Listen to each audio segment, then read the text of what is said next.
Welcome to the Type 1 Radio.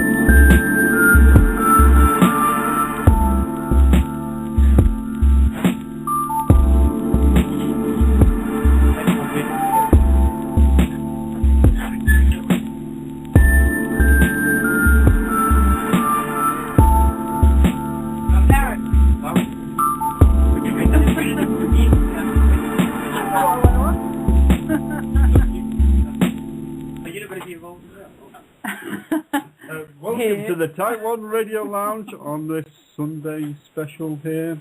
I'll hand you over to Patrick. Thank you, Sonic. Very kind of you to hand over while I've got a mouthful of food in my mouth. Well, it's the Type 1 Radio Lounge chaos once again. Yes. Alive and well. Ah, if you only knew what was going on behind the scenes here. But we have the lovely, fragrant, gorgeous Darren Deojee with us here today. Thank you. I don't think I've ever quite been called fragrant before. I'm not quite sure how to take that. I don't know why I said that, actually. I'll take it in the best light possible. I don't know if he's fragrant or not, actually. I haven't been that close, but he seems nice enough. He must be. He is. Right, I've got it from, excuse the expression, the horse's mouth, that he is fragrant. Oh my goodness me. Am I even here? So, Darren, you've just arrived in the Type 1 Radio Lounge from a talk you've been doing in Brighton. In fact, a series of talks. You've been quite busy, actually, haven't you, the last couple of days? Well, yeah, we've done three talks in, well, no, it was meant to be 2 talks in a workshop since yesterday. It became, what was it? A talk, and some lunch, then a talk. And yeah, 3 talks really. That sounds like a dance. Yeah, it was, but it was very good, I think. All very different. Yeah. And it seemed to go down very well. So yeah. Well, yes, we have literally just arrived. So it's been a busy old series of days. Yeah, it really has. Yeah. And so tell us a little bit about the subject matter you were talking about. Let's start with yesterday, for starters. Yesterday was the People's Public Trust in Brighton, actually. But it's not just in Brighton. No, it's well, not. you were focusing on people in Brighton and how, how they can understand what this is all about. That's right, yes. How they can use the People's Public Trust as an idea for them to act on problems in the community or issues with services or public servants, and how they can personalise it and use it quite autonomously. You know, this is the point. It's not, they don't need to sign up, they don't need to be a part of an organisation. It's about realising that the idea of the People's Public Trust is already there. The fact that we as the people have placed our trust in public servants to have our well-being as our priority and to have the progressiveness and the safety of our communities as our priority. And if we feel that that hasn't been fulfilled, then we have the right to act on the grounds of either misrepresentation or breach of trust. And it's a very powerful position to hold. And you know, each time we'll be standing as the employer and saying, well, look, actually, you know, I'm the employer of you in this situation. And you know, do you want to speak? Do you want your mum to experience that kind of service from public servants? You know, do you want your sister to do it? So why are you doing it to me? You know, what's it all about? Is it about your ego, or is it about quality of service and value for money for the British? Well, in our case, for the British people, but it applies anywhere where there's public servants in America, Canada, you know, all over the place. We've got interested parties in America and Canada and Australia for acting as the People's Public Trust there. And then it becomes this very powerful idea that can spring up everywhere with people acting out of the feelings of, broken trust. You know, broken trust from people that were elected to, you know, keep you know, unhealthy influences out. And if we see unhealthy influences arising in our communities in the form of, you know, chemicalized foods or toxic things being purported to be medicines and healing, or, you know, various other things like that that really aren't in the well-being of our communities, and this is trust broken, and the People's Public Trust is a tool that people can use to act. It can be quite difficult to, like you say, influences that come into your own community. Using the example there of chemicals in your food or something like that, because those decisions are actually being made not within your own community, are they? And then they're just being foisted upon you.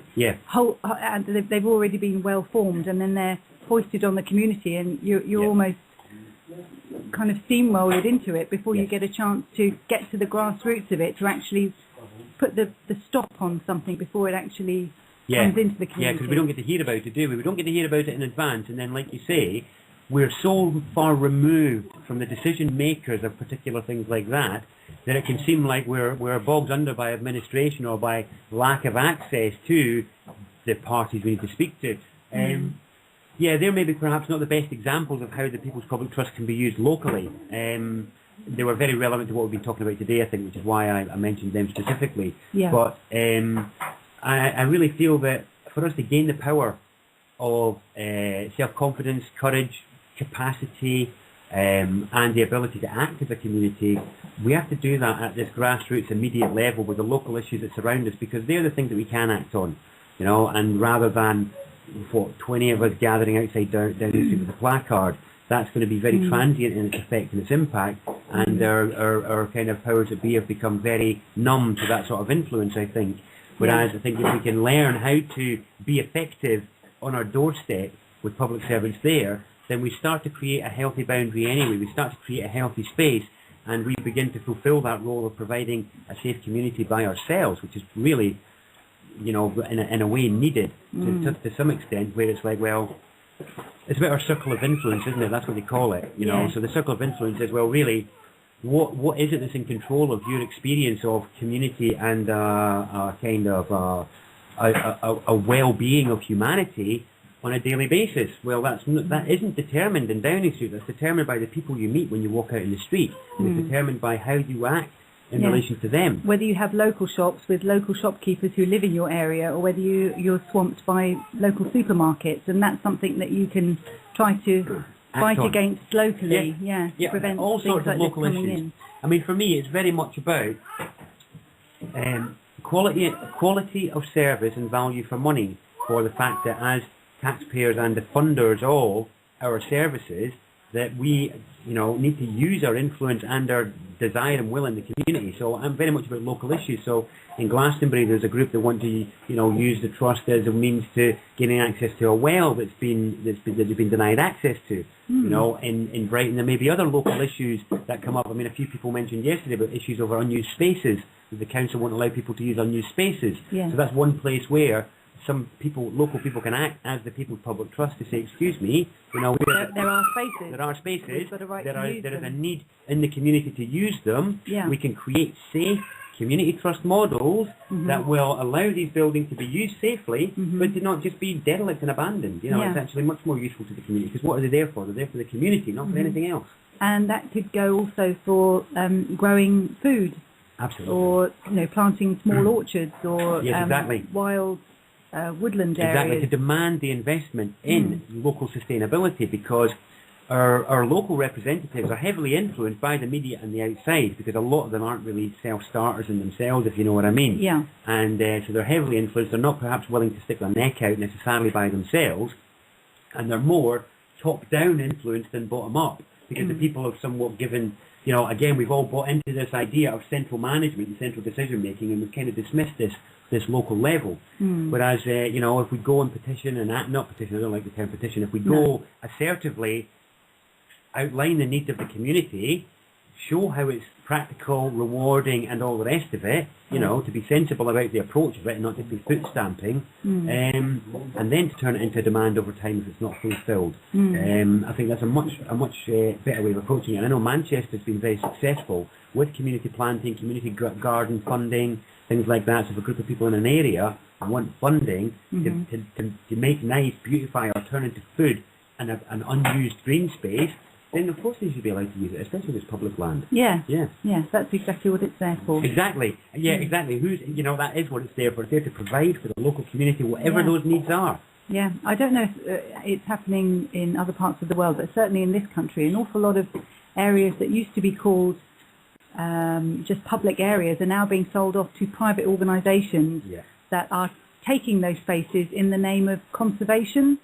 Things like the National Trust. Yes. Okay. And what's the bird one in this country called? RSPB. The RSPB. Now I know where my parents live in Norfolk, there are some beautiful areas that not even necessarily beautiful areas, but just areas where you could walk around and be part of the wildlife, and they were just, it was just there, and they weren't derelict areas by any means. They were just areas of natural woodland and this kind of thing. But they've now been taken over by RSPB, and you have to pay to go into them. Yeah. And they've been taken over in the name of conservation, that they're providing special areas of care for birds and this kind of thing. But it's no different than it was before. The only difference is that now you've got to pay to go into it. Yeah. There is no difference whatsoever. And it worries me, this idea of kind of corralling people, almost kettling. Have you heard that phrase, kettling? I think most people have, whereby people have put... More people are put into a smaller and smaller situation, and just the heat rises and it gets too hot for the pot sort of thing. And that these areas are being... people are being corralled into cities and towns, small towns. I mean, Brighton used to be a town until a few years ago, and then it was rubber stamped and given the almighty title of city. Did you get a cathedral? Two years ago. No, we didn't get a cathedral. How can you be a city then? Exactly. We have no... If you've not got a cathedral, you can't be a city, you cheat. Yeah. Two towns. Oh, just because it's two towns, it doesn't make you a cathedral. No, we get... They changed it to university, didn't they? Right, okay, I didn't know Now that. you can become a city if you have a university. Or is this to show how non-religious we are now, non-secular we are as a society now? You don't need a cathedral anymore. Wow. Yeah. And it's funny because the university here is big in the sciences, so there we go. That's the it fits well then, that's doesn't the it? church of the new religion. Microsoft Font is brilliant. There's two universities here. There's the University of Brighton. Wow. So, and there's one on either side of the road, in the same place. Manchester's a bit like that. The University of Brighton yeah. was out east one as well, wasn't it? I don't know if people can hear you too well right over there talking. Apologies. Yeah, the lounge is somewhat spaced out today. Yeah, literally, we're at the four corners of the lounge. Radio dining room. Yeah, we're having the dining room experience here this evening. Radio Cap. Yeah, Radio Cap. Chickpeas salad and baked potato. If anyone wants to rustle some of that up at home, you can join in and have a similar experience. Yeah, all washed down with some nice cider. The recipes will be on the website. There we go. With my homemade chutney as well. But they can't have that. No, they can't have that. No. Well, I think you've hit upon, actually, you've got right to the crux of what I think is the biggest issue. And there's a few of us who feel this way, where access to land and use of land are the two biggest issues that we have as a people, as a species. Yeah. Because there is nothing more therapeutic, natural, healing, rewarding and beneficial than having access to land and the use of it, where, we're talking about natural spaces here, where you have a horizon, you have colour, you have natural substance all the way around you without all these hard lines and all the rest of it. And around the country, the obstacles people have been coming up against is this corralling that you're talking about. Some people call it, what is it, Agenda 21, is it? Agenda 21, which is basically about the block system of kind of national management, where really, because of the high-level decision makers we were looking at and talking about, when they're looking at, whole nations and the collection of nations, we're simple beings, and they want to look at it simply. So they look and they say, right, well, let's have cows over here, let's have pigs over here, and let's have people over here, let's have birds over here, and this is the system they've developed. So now, there's parts of the country where you can be paid for not raising pigs. So there was a wonderful letter that was written by a friend that got published, and I don't know who actually wrote the original letter, but it was all about writing to the MP responsible for that sort of stuff, saying, hi, I want to get into the not raising pigs business, because I heard my friend wasn't allowed to raise pigs, so I want to start by not raising 30 pigs, and I hear there's something there for that, and over a few years I'd like to expand my enterprise to not raising 300 pigs over a 5-year period, and I think I could do quite well in the not raising pigs business. I could only manage not raising 30 though. Oh, you see? Well, that's alright, that would set your limit, but obviously this person wanted to present a broader, more wide-reaching business plan. Well, this is the thing, isn't it? This is the whole, they're not raising pig business is a tricky business. You have the skill to know how much land you need to not raise pigs. That's it, and I'd like to not grow wheat in my backyard as well. Yeah. I I'm think sure there's a lot of money in the not growing in, wheat business in this part of Brighton. Yeah. There surely must be. Definitely, yeah. So this block system, pardon the sarcasm and irony, but this is true. And I'm enjoying it's absolutely bonkers. I actually think there's a conspiracy in Devon, because I went down, I've never been before. Not a conspiracy, surely not. In Devon, of all places, because I was down there for the first time ever after hearing so many wonderful things about it, and I went round and I saw not one cow anywhere. Really? Were there any Devon dairy and Devon cream and Devon custard and Devon cream rice? Where are the cows? They'll have to make it. All over the place. They'll have to make it in Romania or China, unlicensed, and shipped over, and rebadged on the way in to be. Big pipe runs right through Afghanistan to Devon. It probably says somewhere in a font size 4, milked in China, packaged in Devon. Packaged and labelled and sourced in Devon. There we go, to be brought for the EU, manufactured outside the EU.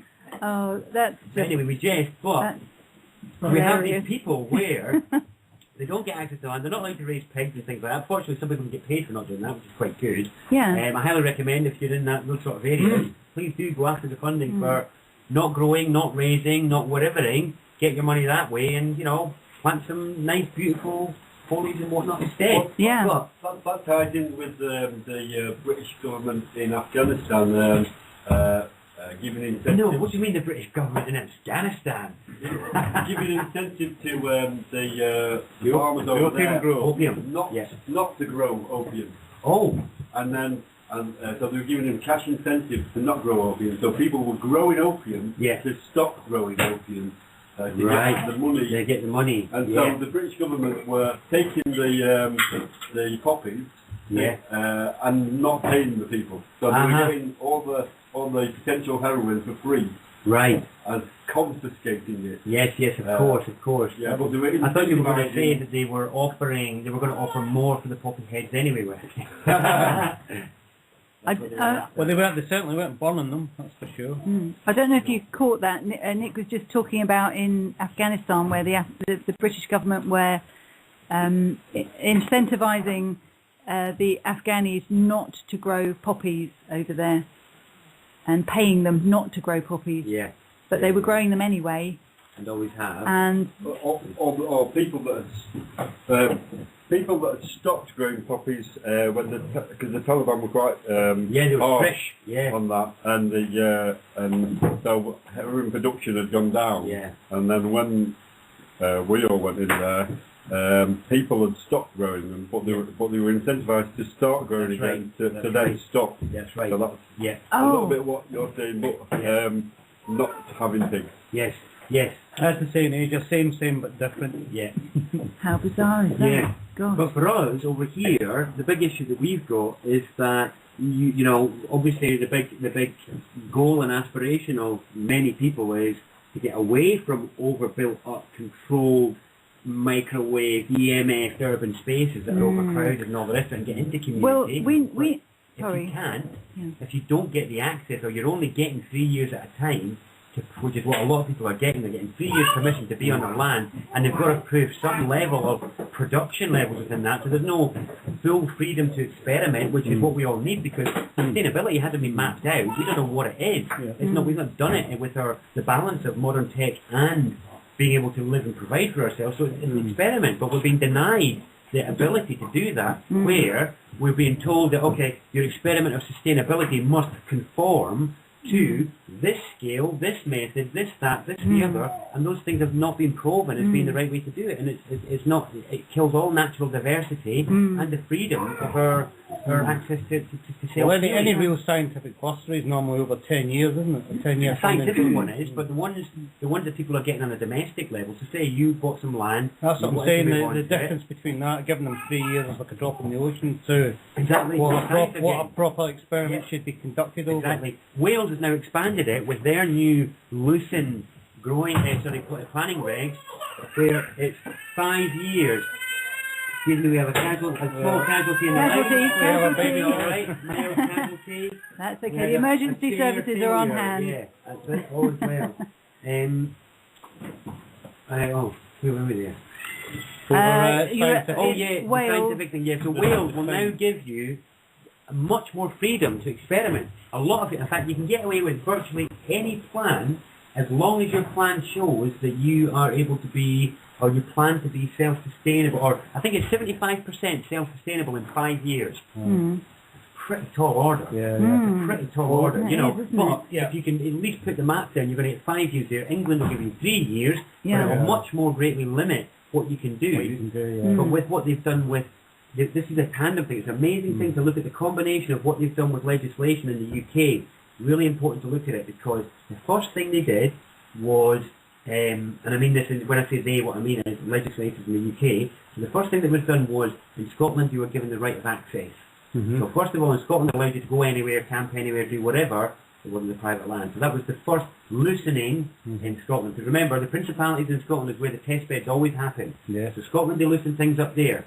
They next loosened it in Wales, but with more structure, which is, if you want to set up and buy land, that's fine. Try this whole quote-unquote self-sustainable lifestyle, which has been forced down our necks as being the only option sort of thing, if you do it as a solo family unit.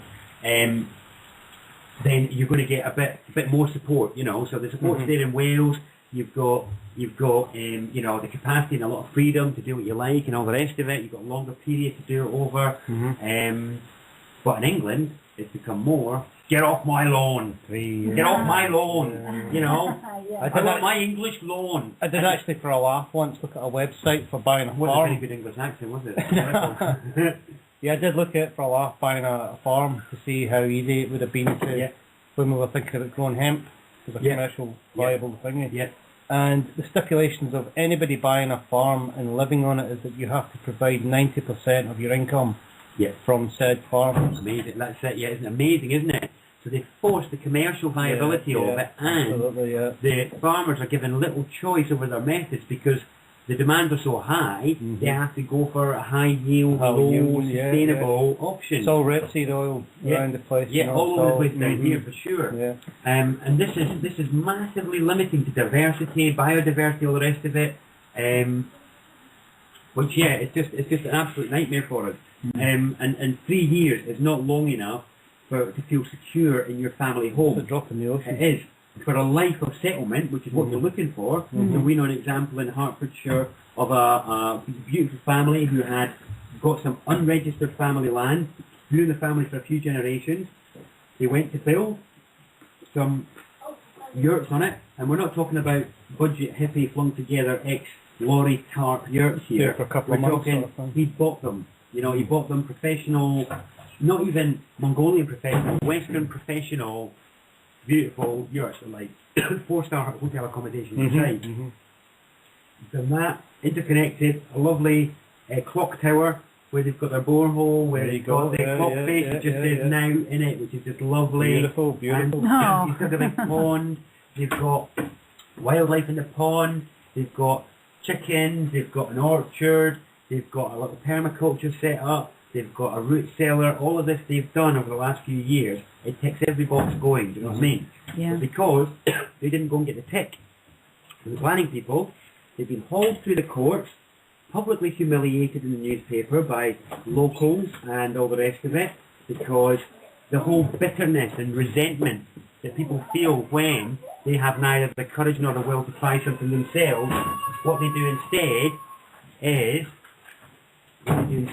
they have a go at those that have tried. You know, this is exactly what's happened, where because these people haven't had the courage to do it themselves, they've stood and abused this family for doing something quite beautiful, you know, really beautiful. And now they've been fined a massive amount of money, and they're basically being dragged through quite a humiliating retrospective planning process, where people are having to come in about their house and, you know, tick little boxes and all this sort of nonsense. And it's so pedantic and so whatever, it's humiliating really, when clearly it should be like, right, I can see you're not daft people, we can see you're not abusing the land, you go ahead and do what you need to do. Should they not even say we can see it's your land? Well, do you know what I mean? This is it's funny how businesses are allowed to exercise private power. They're allowed to exercise private power. People have lost the right to exercise private power, and that's what I mean. I'd like to see people's public trust used to do that, to redefine what it is to be private, because people have been made non-entities. Private business can do what the bloody hell it likes, pardon my French. Absolutely disgusting. But that power doesn't belong to business, it belongs to the people. Businesses should be under the same restrictions that public entities are under, because I'm sorry, there's no such thing as private business. No. There isn't. There is no such thing. If you're doing business and you're hiring people and you're therefore, you know, taking a responsibility for their ability to provide for their family and for the well-being of them in a workplace, and you're perhaps sidelining them from their vocation to meet your needs and your whims of what they should do, then yes, there's an exchange that goes on there, but do you know what I mean? That is not private. There's nothing private about that. You're affecting many people in the community. That is public, and it should be publicly controlled, publicly measured, and all the rest of it. And we, the people, should have private power restored to us, which is the power to experiment, the freedom to experiment, the right to be pulled off if it is going terribly wrong. But for that to be fairly, objectively, and individually assessed, which is the thing that we've lost, the standardisation is fatal to all of life. Life is about diversity and variety. All of the standardisation is stagnant, entropic death as far as I'm concerned. It just makes me want to vomit. And we were talking earlier about right brain, left brain, and I think this is still, again, very much this idea of left brain, isn't it? Where everything's got to be a standard aside. Pigs here, wheat there, people there, this there, that there. And there's no space for, like you say, diversity. And just for things to develop and grow, and that's fear as well, isn't it? And it places fear of the unknown in people's minds, because people have to know what the outcome is going to be, and we're kind of bred into thinking you have to know what the outcome's going to be. A lot of that's to do with money as well, and security of having money, and having the outcome that's right. Well, I know I'm going to earn this much money until I die, and I'll put that by for my pension, and then I'll know I'll be able to do this and I'll do that. And it's always like planning ahead for something. And again, you were speaking about looking ahead of you're not in the moment, you're not in the now, because you're always being forced to kind of look ahead at something which actually doesn't yet exist, but you're planning for that thing that doesn't exist. And not acting here and now. And not acting here and now. And we're given these expectations of what those plans should be. We're told of what standardisation should be, of the limits of our imagination of how the future should be. But the future could be anything. If only what community looks like. Co-create.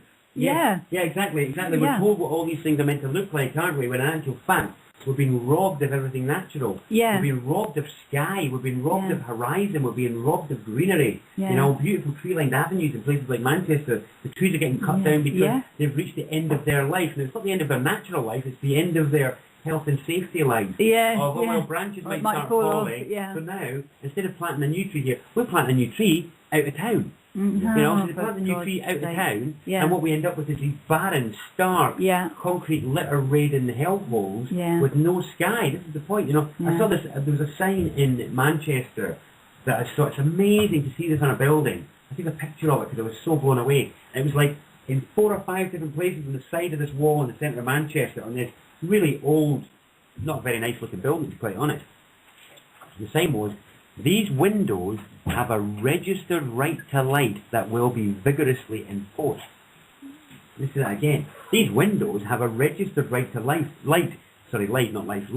that will be vigorously enforced. And I'm like, wow, it's like all over this building. And I'm like, if a window can have a right to light, where's my right to sky? Where's my right to not having a billboard rammed in my face instead of blue sky and cloud on the horizon? Where is that right? And where is that right being removed by these corporate nutters, as far as I'm concerned, who feel that they've got the right to stick their nonsense in my face? But the building's allowed the voice, where in front of it it's just a wasteland. And we're talking about right next to Shoot Hill bus station, the centre of Manchester. There's this bit of barren wasteland, this scabby flat old building with 4 copies of this sign splattered all over it. What's funny is that one of the walls that's got the sign on it doesn't even have a window on it. And it's like, how can that sign protect this area of land from any development for a window, and yet we can't defend our right to use and access land, and a bloody window can keep us right to light. We can't keep our right to sky. Something is seriously wrong, folks, when a window can get rights that we can't. Yeah. Honestly. Isn't that just a spell, a talisman on that building? Yeah, look how well it's done. Yeah. I think also this idea of getting rid of trees and that in inner city areas is a lot to do as well with the microwave towers and things that are going up, because I think, I couldn't be sure about this, but I think the trees may block that, and I also think it's to do with the cameras, because the cameras can't be focusing and seeing you so well if you're blocked by trees and Police stuff. helicopters. Yes, that's right. If you hand up, you under a tree, you go under a tree. They might not be able to see you. Oh They might no. That's right. Offending someone. Especially we don't know who you offended, but there was an offence. Do you know, there was a there's a definite offence, but we don't know beautiful- who was offended by it. Yeah. There was a beautiful big conker tree. What's that? Horse chestnut tree. Chestnut. Just outside the train station near us here. Natural soap, you know. Yeah, exactly. Yeah, and I think horse chestnut is actually good for varicose veins as well. Oh, I didn't know I believe it's a cure for varicose veins. Yes, if done in the right way. Excellent. You can make cream out of it to put on your legs. And yeah, that tree disappeared one day, and I was walking and I thought, hold on a minute, this doesn't feel right, what's going on here? And then I suddenly realised, oh my God, that beautiful tree has gone. Nothing's ever been put back there. When exactly.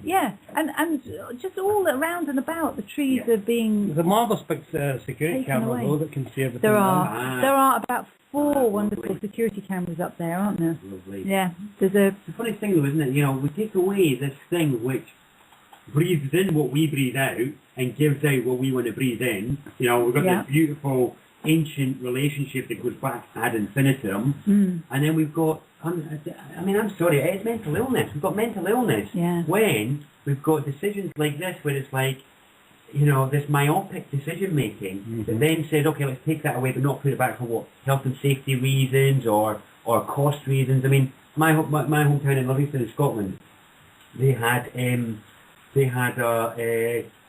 was just a railway station that I used to go to, you know, normal railway station down at Ramsey, there you go. But there was enough foliage and stuff around it. But then they updated it as they were updating the line to Glasgow, and whoever designed it was obviously like on a budget, and you know, they had to meet all the health and safety requirements and blah blah blah. And now what they've made is this gigantic, enormous, ugly iron contraption with 50 layers of ramp that's like, you know, this gigantic, horrendous zigzag. Now, don't get me wrong, I'm all for disabled access, so stick a lift in.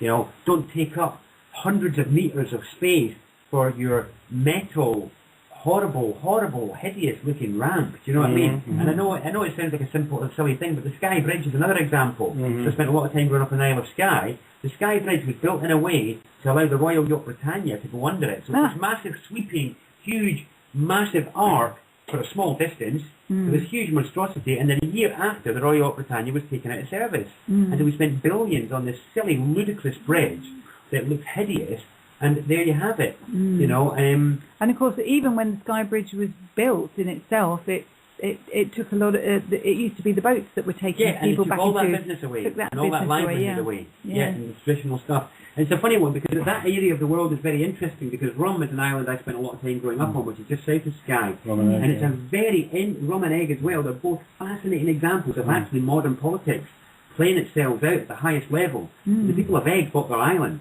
You know, they got together, a dozen of them, and chipped in and bought their island. That's pretty good going. But what happened on Rum was owned by the Bullets, a very wealthy weapon trading family. What, called Bullets? Years ago, I think it was. I can't remember. Was that their name? Have I forgotten their name? I may have got their name wrong. I do apologise, Rumites, if that's the case. That's just the product of being very... Yeah, we've got a lot of people from Rum tuning in. Yeah, all the Rum folk out there. Sorry. But anyway, to my good fellow brethren of Rum, we do have Rum folk dearly, tuning in, but... the fascinating thing about Rum was that a really interesting island, the castle on it was one of the first houses in the UK to have electric lighting. It's got a form of harpsichord in it, it's the only other one is in Buckingham Palace, That's and correct, it was owned by Queen Victoria. The only other one in the world is in the castle on Rum. There's vases there from that were gifts to the family from the Emperor of China. And the Ming, the Ming vases. This family was well connected. It was known to be a bit of a hunting getaway and a bit of an inner debauchery, really. And they had some wild parties at the castle on Rum. You know, very fabulous little place. But the Ibiza of its time then, in the Hebrides exactly. In the Hebrides of Scotland, go there for electric light, and you can't even get it in Buxton. Get yourself up there from London. You're not tripping; it's the Northern Lights. Exactly. And you might be tripping as well. that family gifted the island to the National Trust. At the time, it was a Conservancy Council, the National Conservancy Council, and it became a nature reserve for 40 years, which is what you were talking about earlier with the RSPB and the National Trust. Get rid of the people. Get rid of the keep people. The birds. That's exactly what they did. And what happened was, you could only work on the island. You could only live on the island if you worked there. So people would go and give years of their life and love to the island and be made to leave. This is what happened to my grandmother. So I used to go there. I was there for half a year every year. We went to school there. You know, I was part of a school of like. You know, when me and my sisters went to the school on Rum, we doubled the population of the school. You know, we literally did. You know, I left a net on my teacher's knee in the house. You know, that was it. I really did. You know, single room schoolhouse. Yeah, it was. It was actually in the church. It was in the old church building, and we, you know, all sorts of amazing, lovely little things. But my granddad died. He was the manager of the nursery there, and he died of cancer in the late 80s. And my gran, who'd lived there for 25 years of her life, ran a B&B that served the island well and all the rest of it, had no choice, she had to move. That was it. She was basically outed from her home because it was owned by the Conservancy Council and you could only live there if you worked there. Now, even though she was providing the B&B service, which was for both incoming workers and incoming science experimenters, because that was a lot of the visitors to the island were either hikers looking to do the Munros and the beautiful wild scenery of a nature reserve, or they were scientists who were doing geological surveys, worm surveys, there's lots of goats and deer on Rum, there was all sorts of surveys going on. It was a great experimenting place, but they ended up, it slightly changed and they suddenly started to allow people in that didn't have to work there. Now what was interesting is that, well, they've only just fought for that, and this is in the last 10 years or so, the people who were there have now wrestled with the council for the right to stay there, to say this is not just for animals and wildlife, this is for the people. This is for the people to enjoy here. We are a community, not just workers. We're not just a workforce. And they've wrestled that right. It ended up going all the way to the Parliament in Edinburgh to be addressed there as the issue of the rights of the islanders of Rum to have a community there. And they've finally been given the right to actually decide on the needs of the island themselves to some extent in negotiation with the Conservancy Council, who's now the Trust. But so now there's a bit of local building going on, which was never allowed to happen while it was the Trust, and they're allowed to invite in other, you know, to broaden the community, to invite things in for the needs of the community rather than just the needs of the council. And it's a big issue of where dialogue is taking place in a constructive fashion to address the issues of access to and use of land. And it's probably one of the best examples, I think, in the country at the minute. Do you think it's a unique place? Do you think it's a unique thing because it's an island? I think it's a unique example because it's an island, but I think it should be used and exploited to apply to landed boundaries. I wonder if that's do you know if they filmed this and made a programme about it? Because I watched a programme about crofters somewhere within Great Britain somewhere. I don't know if it was on this island. It could be the Highlands and Islands in general. But they were somewhere in this country, and they were fighting for their right to live in the countryside and to be able to. Crofters in the Highlands. It's the Highlands. Isle of Skye in the Highlands is the main area. The thing that really caught my ears when I was listening to that was the man who was saying that he said, you know, they're turning the countryside into a theme park where you can only go and visit the countryside with this kind of notion of, oh, come on everybody, let's go for a day trip to the countryside. It's somewhere that you go to as opposed to somewhere that is yours and that you live. And he was saying, this place, what this place needs is people. It needs the people to be living here, to be working the land, to make it live. Otherwise, it's just a barren theme park. The damn thing is that what is absent in all of these considerations is the role and function of the human animal in the earthly chain.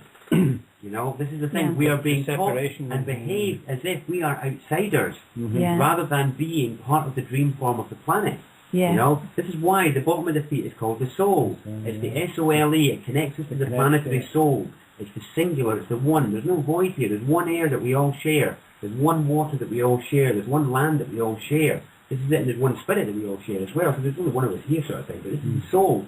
And the sole of the feet being called that is a symbol of how every step we take, we are fundamentally and absolutely and physically connected to the planetary soul. And it's, you know, this behaviour of, corralling us and kettling us is implying that we are some kind of extraterrestrial visitor. You know, when in actual fact that's nonsense. It's nonsense. Or we're a commodity. Or we're a commodity for something else. This is the farm, the urban farm. Yeah. It's, you know, it doesn't matter what language we think they're using. The actual language is get the humans into the human farm, which we make of concrete. Yeah, well, you know? an interesting point that George Bush made. George Bush Senior has said that, you know, we're not the law of the jungle. We're the law of the, you know, the law of authority, not the law of the jungle, which is implying the law of the jungle is if you're an animal living in the jungle, you live by its law, sort of thing, and it's the law of the jungle means it's c'est la vie, isn't it? You know, it's not a sort of it's tough shit if you're being done by the law of the jungle, sort of thing, which is the animal kingdom's law, isn't it? You're right. You're right. An eagle eats a fucking rabbit, mate. It's not. You're absolutely right. It's so funny how those at the highest levels of gameplay are permitted to execute the law of the jungle, which they do. It's like, hey, in law, isn't it? Like, he who will be fooled, be fooled. You know, that old maxim of, you know, like, he who will be shafted, be shafted. That's the law of the jungle. That's what corporate entities and wealthy families are allowed to do to us. But if we try and exercise any of our rights in that same regard to the simple expression of wanting to live on our land as our right in the law of the jungle, that is violently wrested from us, not by some distant wealthy entity, but by our neighbour, who's bitter and resentful at us because we didn't go and get the tips that they had to go and get. This is nonsense.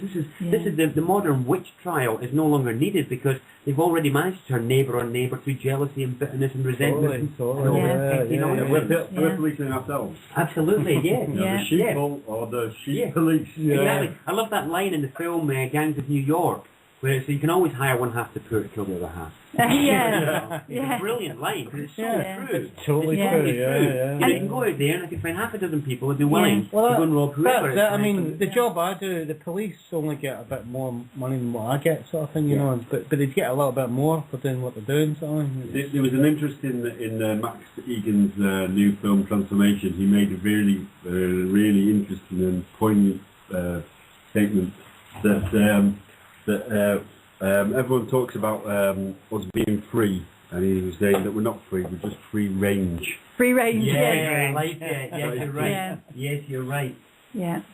Just because the tie on the collar isn't tied to anything, it doesn't mean there isn't a containment field there. That's an interesting point. The tie isn't tied to anything, apart from around your neck. Yes, which exactly. can It be doesn't need to be grabbed, anymore. It doesn't need to be. But it's been really interesting talking to you, Darren, and we're going to come back and talk some more to Darren, but I think Darren needs a well-earned break for the moment, so we're going to put a little song on, something to give us a little bit of time. Oh, thank you. Let's have a look. And then we can talk about what we did today.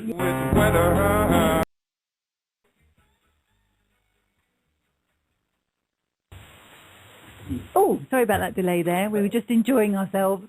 That's not to say that we're not enjoying ourselves when we're listening to Bob and everything. Or when we're on this conversation, because we're obviously enjoying ourselves as well. And it's just great having you here, Darren, because you're just a great guy to sit and chat to and pass the time of day. Well, not the time of day, the now. We're passing the now with you. You're a gift. You're here in the present. That's it. Thank you. No, we did actually say we've known you forever, basically. Yes, another. You're just another person who's just been here for. That's it. Brother from another mother is a 3 months made from the wallpaper of your universal living room. Well, we were on. Hey, here's Vic as well. Come to join us. Hi, Vic. We were on our friend Frater X's radio show last night. It was out in American Freedom Radio, and the point that's being made by, did you remember Retta making the comments about the astral projection? Yes. Well, she was making the comment that we're just, like I've known these people forever. She was, saying it's kind of it's meeting kindred spirits, and you're actually meeting them on the internet now, which is a bit of a complete separation. But we'd never have known you if it wasn't for that. We would have never have known if it wasn't for that. Yeah. Right. And I only live a mile away. Which is quite amazing. Well, we first saw Darren talking about language a festival that we actually wanted to go to. Well, Bycheck wanted to go to anyway. The truth just because it had John Harris was there, I believe, was he? Or there was some other thing that we were looking at the time. Yeah. And there's this weird hate. Well, no, we typed in the name of the festival, and the only thing that came up was you. All right, fair enough. Or the first thing. That's an accolade, isn't it? It's a fluke, isn't it? Yeah, absolutely. Yeah, but it's funny because we were saying that you're kind of like our British Freeman over here. You've got your bus sorted out. You've got your lovely lady with you. It's not really. He's always had that. The bus isn't sorted out at all. It's a fun. I think what we are doing is we're bringing the example of how much it can be done in a bodge job, of how much you can do it on the skin of your teeth with minimal anything, and that's exactly like Freeman's doing. Yeah. Literally. Every journey usually involves the AA at some point. That's the breakdown service. Yeah, that's the breakdown service in the UK. That's how we fly. Yeah. But Darren's amazing because he's doing a tour at the moment round our fine country, just spreading the good news. Well, that's it. So if you are, if you're interested in any People Public Trust or any other stuff that we're going to talk about, then I don't know, how do they get in touch? Give them my email address, my website. You can do that if you want. Yeah, you email me at darren@alternativeanswers.net. I'm happy to come and do talks, workshops or whatever else. And radio show appearances. The whole point of being on the road is to be accessible and available and flexible to your needs. I'm on Facebook, Darren Deojee, Deojee. There's a bunch of videos on YouTube on some of the different subjects I look at. But there's more than what's on YouTube as well, as these guys have begun to discover in the last couple of days. So, happy to come and spread the word. Yeah, fantastic. And we'll chat more at Lucy's Festival next week. Next week, yeah. Which is a complete synchronistic sort of past 3 weeks. We've had Lucy herself talking about it. Well, a month ago, we met Lucy because of the synchronicity that... This is Lucy Wyatt, everybody. Yeah. Well, we went to a Thomas Malone talk. Thomas Sheridan, sorry, not Thomas Malone. That's not Tommy Sheridan, the Scottish MSP. No. Thomas Sheridan. Thomas Sheridan. Who's a published author and musician who writes books about... An artist. An artist who writes books about psychopaths and the like, and he's a fascinating guy. Yeah. And like Darren, he can talk forever. I can talk forever. So we saw a flyer there for a talk with Lucy Wyatt and Andrew Goff, and we just listened to the Red Eyes interview with Andrew, and it was just very synchronistic about that day and then the next day. Right, yeah. He was saying that things happening quickly. Yeah. The change, the continuity is just like now, isn't it? Yeah, it's just arriving very immediately. Yeah. Talked to Lucy at the meeting and invited her on the show, and then she invited me to the festival.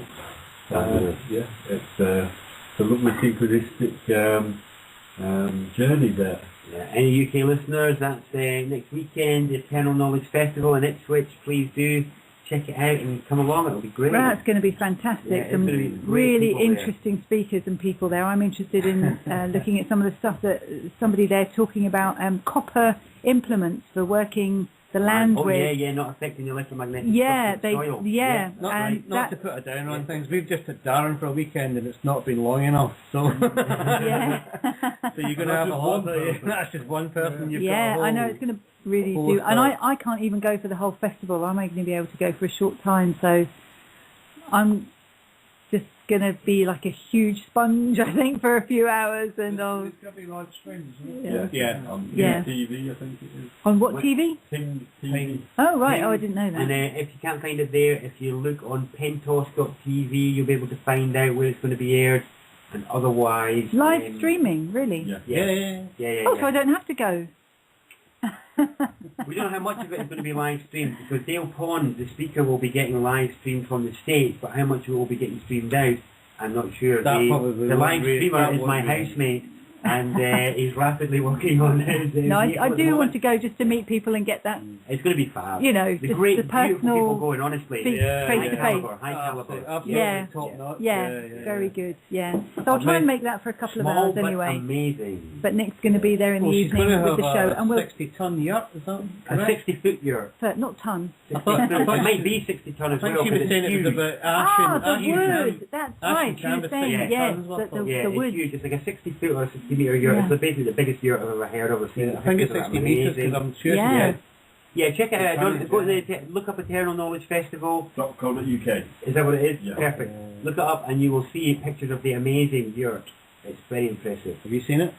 Only the picture, not in the flesh. Well, I'll take my camera. You've been to a get loads of I've been pictures. to her place. Yeah, she's got a lovely farmstead place out in Ipswich. Yeah. She's got the old pond swamp sewage system. Yeah, and all she's that. got pond sewage, her own water system, supply, one water supply, mixed biodiesel.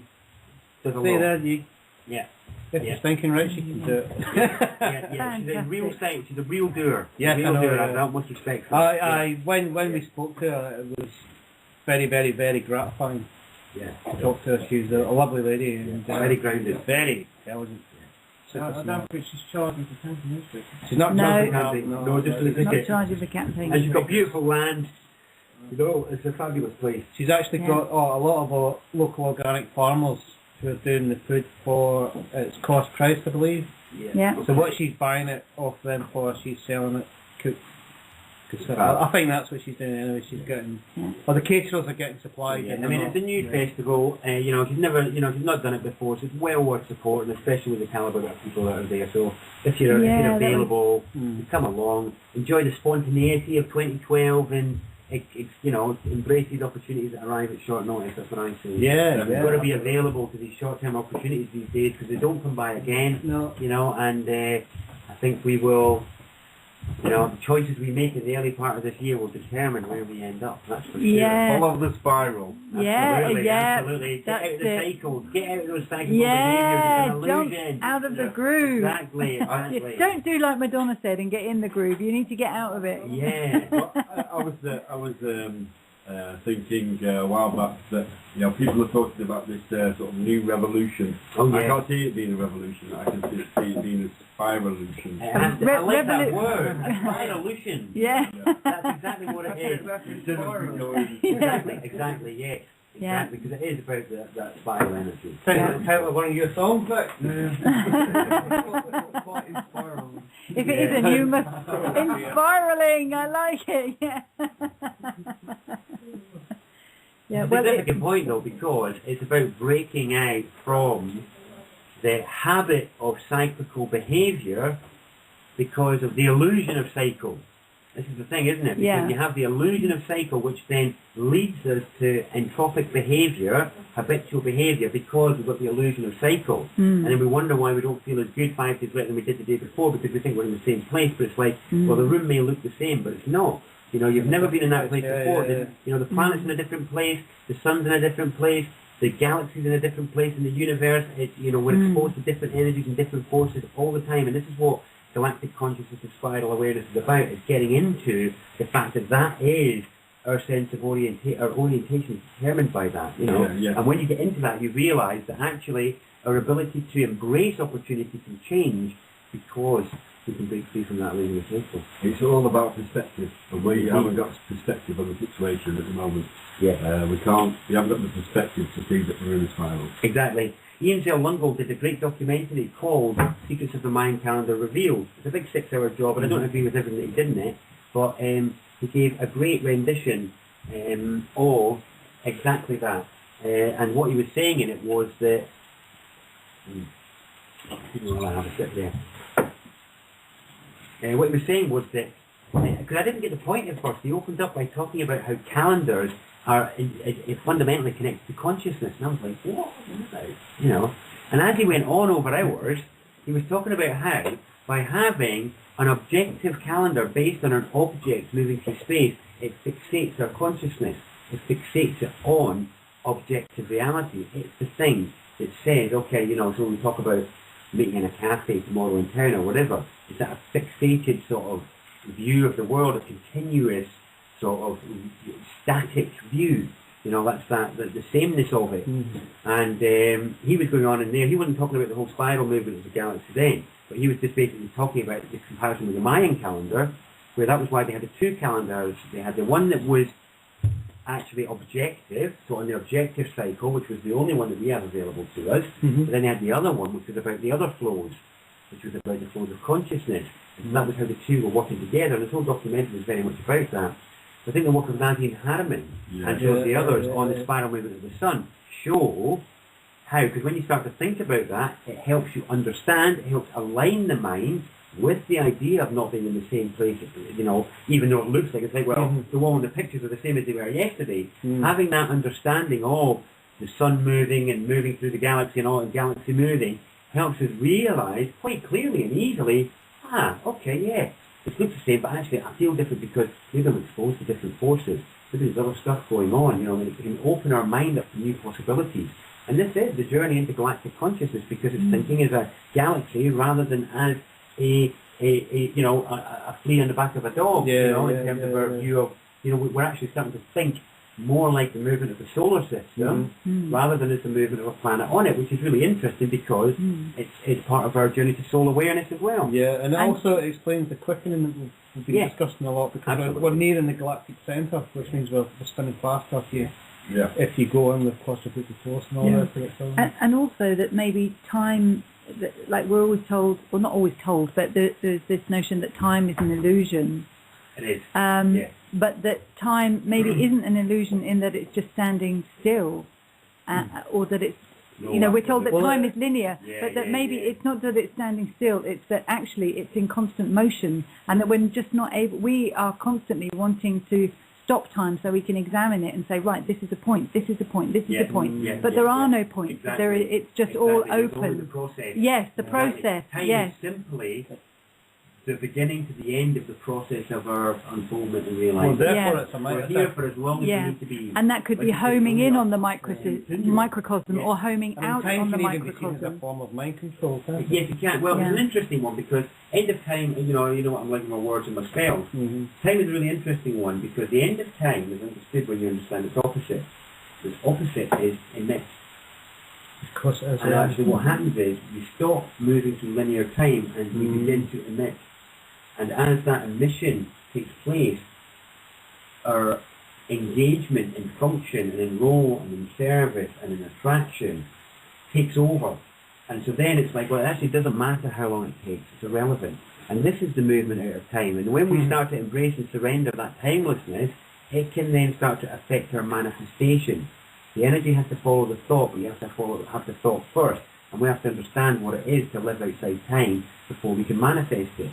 Now, we can have these timeless experiences, but they can be so out of our rational mind that we don't know how to cognitively translate that into our everyday being. But we can actually understand the concept of beginning to emit, because it's about our presence, it's about the people that we draw to us, it's about how we do that. And you know, there'll be a number of places in your life where you'll see that actually when you understand the process, the time becomes irrelevant. It's just the process. You know, it's like I remember I was hit quite poignantly when there was that young girl a few years ago who I don't mean that in any disrespect by calling her a young girl or anybody else, obviously, but that young lady who sailed single-handedly around the world, and they were talking about how brilliant it was, and it took her however many days, 94 days or whatever it was, I can't remember what it was. The youngest girl won the Dutch and they were talking about how amazing a feat it was and all the rest of it. And it's a great example of how, from our point of view of the personality, then yes, that's a great feat. She did all that duration of dexterity. But from the point of view of the soul, it was irrelevant how long it took. It didn't matter. The point was the goal, and only the goal. And this is actually part of the keys to reincarnation and understanding why we come back, is because it's about the goal. It doesn't matter how long it takes, it doesn't matter how many forms it takes. It's the goal of the soul, whatever it is. Once it sets out to do it, and that's it. The time is irrelevant. It's absolutely irrelevant. And the more we can get into that and understand it, the more we can understand our one mission, which is actually about our gravity, our gravitas, our attractability. And this is when we start to understand our solar self, because we are solar seeds in, physical earthly matter. And it's allowed us to move from the time that the earthly form moves through into the emission of the inner solar being. Anyway, sorry, that was a bit of a digression to the time. No, we digressing. We keep digressing, digress all you like. No, we're interested in our talk today at the very last minute. I mean, it's always the case when we do these radio shows that the last few minutes of the podcast are always the best, because they're always, or even when we're off air on a Skype chat sort of thing, and that happened today with the talk that we put on with you sort of thing. And you mentioned silent letters, and there's actually a silent letter in time, isn't there? There's a silent E in time, isn't there? Interesting. Time. But it's not silent when you reverse it, and we've got friends who do this gematria reversible blood, the occult thing of reversing things. And I don't think it's just reverse. I don't think it's just occult. This is what time and emit is about. No, I mean this is what they do. Their work's quite right. Okay. And also, was it not conundrums? Palindrome. No. When a word is misspelled and you have to find it. Malaproposis. No.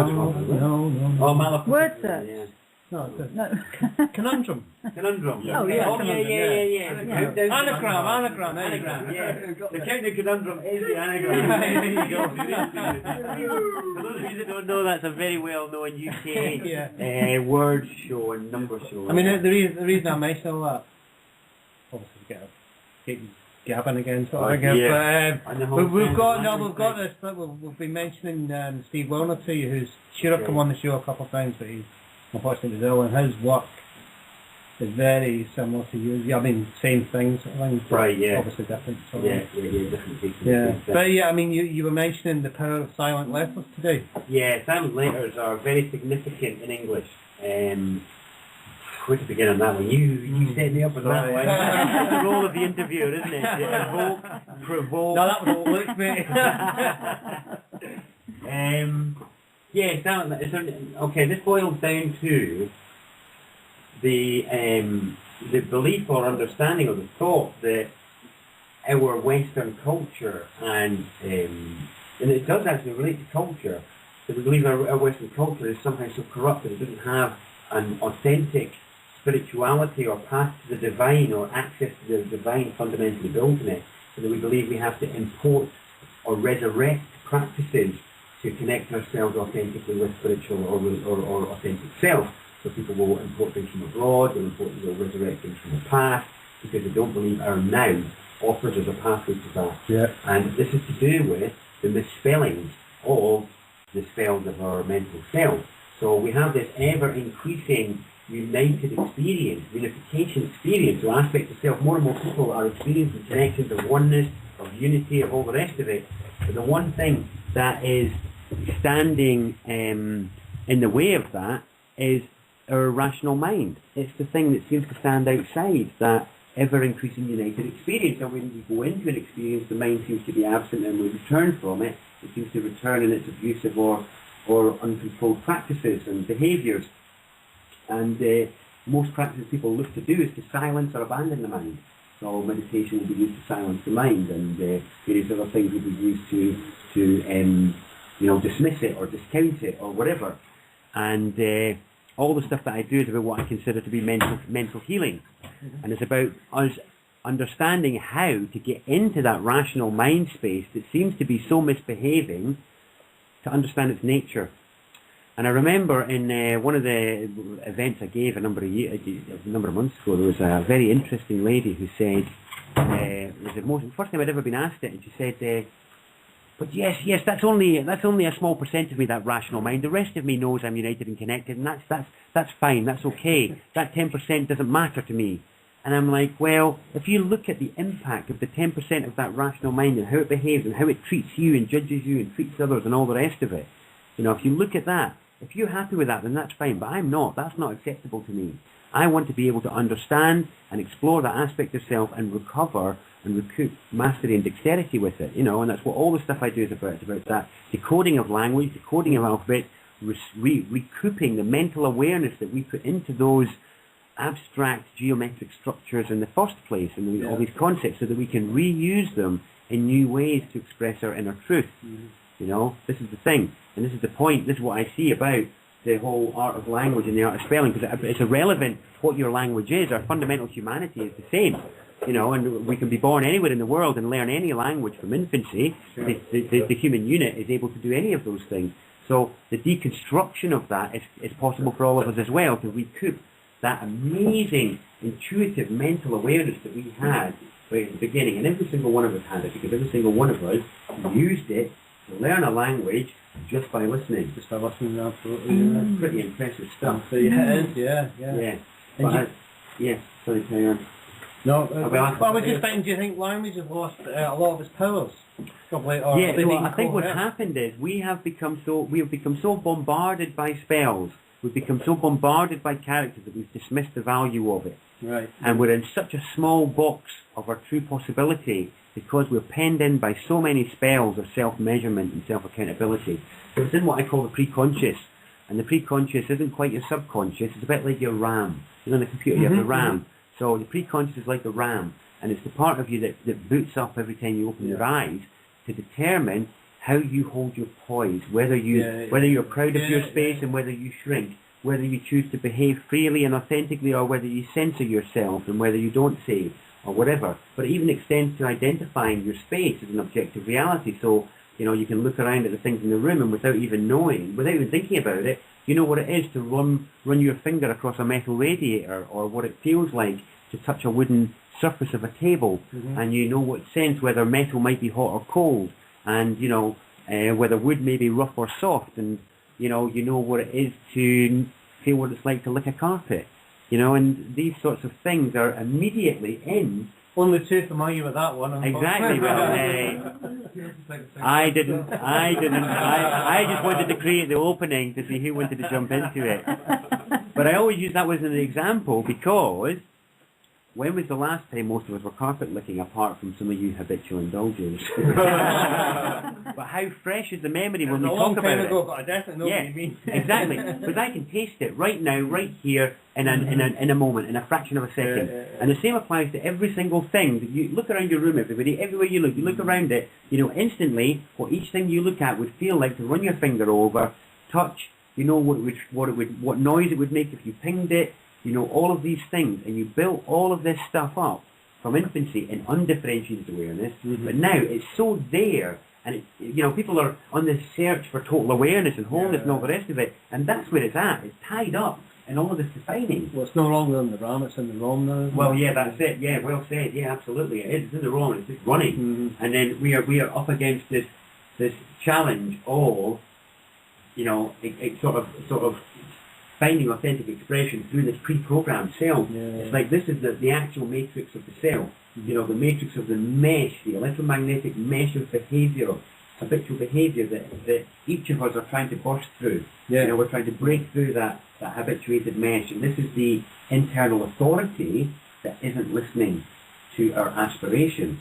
And this is mirrored in the world with external authority not listening to our aspiration, which is what we were talking about earlier, with where we're struggling to get elected representatives and things to hear what we want to say. It's an absolute mirror of the fact that we can't get our blooming everyday authority to listen to what our aspiration is on a daily basis. Just talks about, pointed to his head when he said that. Oh yeah, sorry. Yeah, me, my everyday chocolate munching authority. Yeah, we're going to use the term. We're not authors of our own thoughts. Interesting. Because, you know, all the words that we use have come from somewhere else. Very interesting. Very interesting. That's kind of what was meaning earlier by have lost its although we didn't even finish the point in silent letters, did we? I knew I'd lost the point somewhere. It was silent letters, so not if we run back to that for a minute, just for anybody who's listening. So the thing is that, it's like you say about language losing its meaning. And it's lost its meaning where these, like I said, the mind is outside, because actually the things it's referring to aren't what they are. So signposts have become mispointed, like the collar cuff tie example. You know, it's not what it is, you know, and saying entrance when it actually says entrance, we miss the point. And that's at very basic everyday levels. This applies to very deep philosophical things where, you know, in terms of our understanding of our place in the universe, our place on the planet, our orientation, you know, it's so out of sync with the sort of inner truth, you know. it's so out of sync with that it then creates the experience of separation and difficulty and corralling and kettling that we're now having manifest around us. And this is where we have to, again, like you say, we have to realise that Doejee says we're not the author. I actually contest that, not from the perspective that the words are given to us, but by the fact that because we have used them, we have become the author. Because we've taken them and used them, we've become the author. So what we're doing is we have to unwrite the story of our mental ideation of the world. That's our mental framework. We have to undo that to orientate it. And this is why what you always have is breakthrough and breakdown, breakthrough and breakdown, or breakdown and breakthrough. This is where, I mean, I do support work in mental health, outside of doing my talks and events, and it's normally a large number of the people there are people who have had breakthroughs, breakdowns, and just had the wrong people around them to help them rebuild. Because I love the phrase, blessed are the cracks for they let in the light. Blessed are the cracks for they let in the light. Because this is what happened to each of us. Because your experience in life is more expansive than the mental framework you were presented with.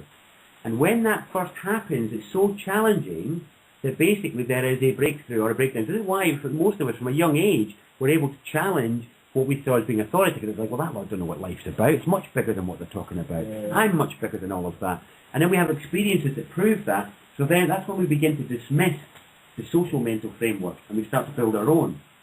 That will go to a point, this is the beginning of inner masonry, through masonry, where we're the builders, we're the builders of our own consciousness. So anyway, so that building begins, and it goes to a point where the pressure of our internal reality goes up against the social reality, and we get challenged. The universe answers our invocation. It answers the call of our intention of aspiration, ideation, and sort of, hope and expansion, and we have challenge that's presented to us, and we either meet it or we don't, one of the two. And usually that will be accompanied by great internal tension. There will be massive internal tension that will lead to a breakthrough and a breakdown. They go together. So when you break through either your existing internal framework or the social framework, that will break it down, and you then have to reconstruct it to include the stuff that you've experienced.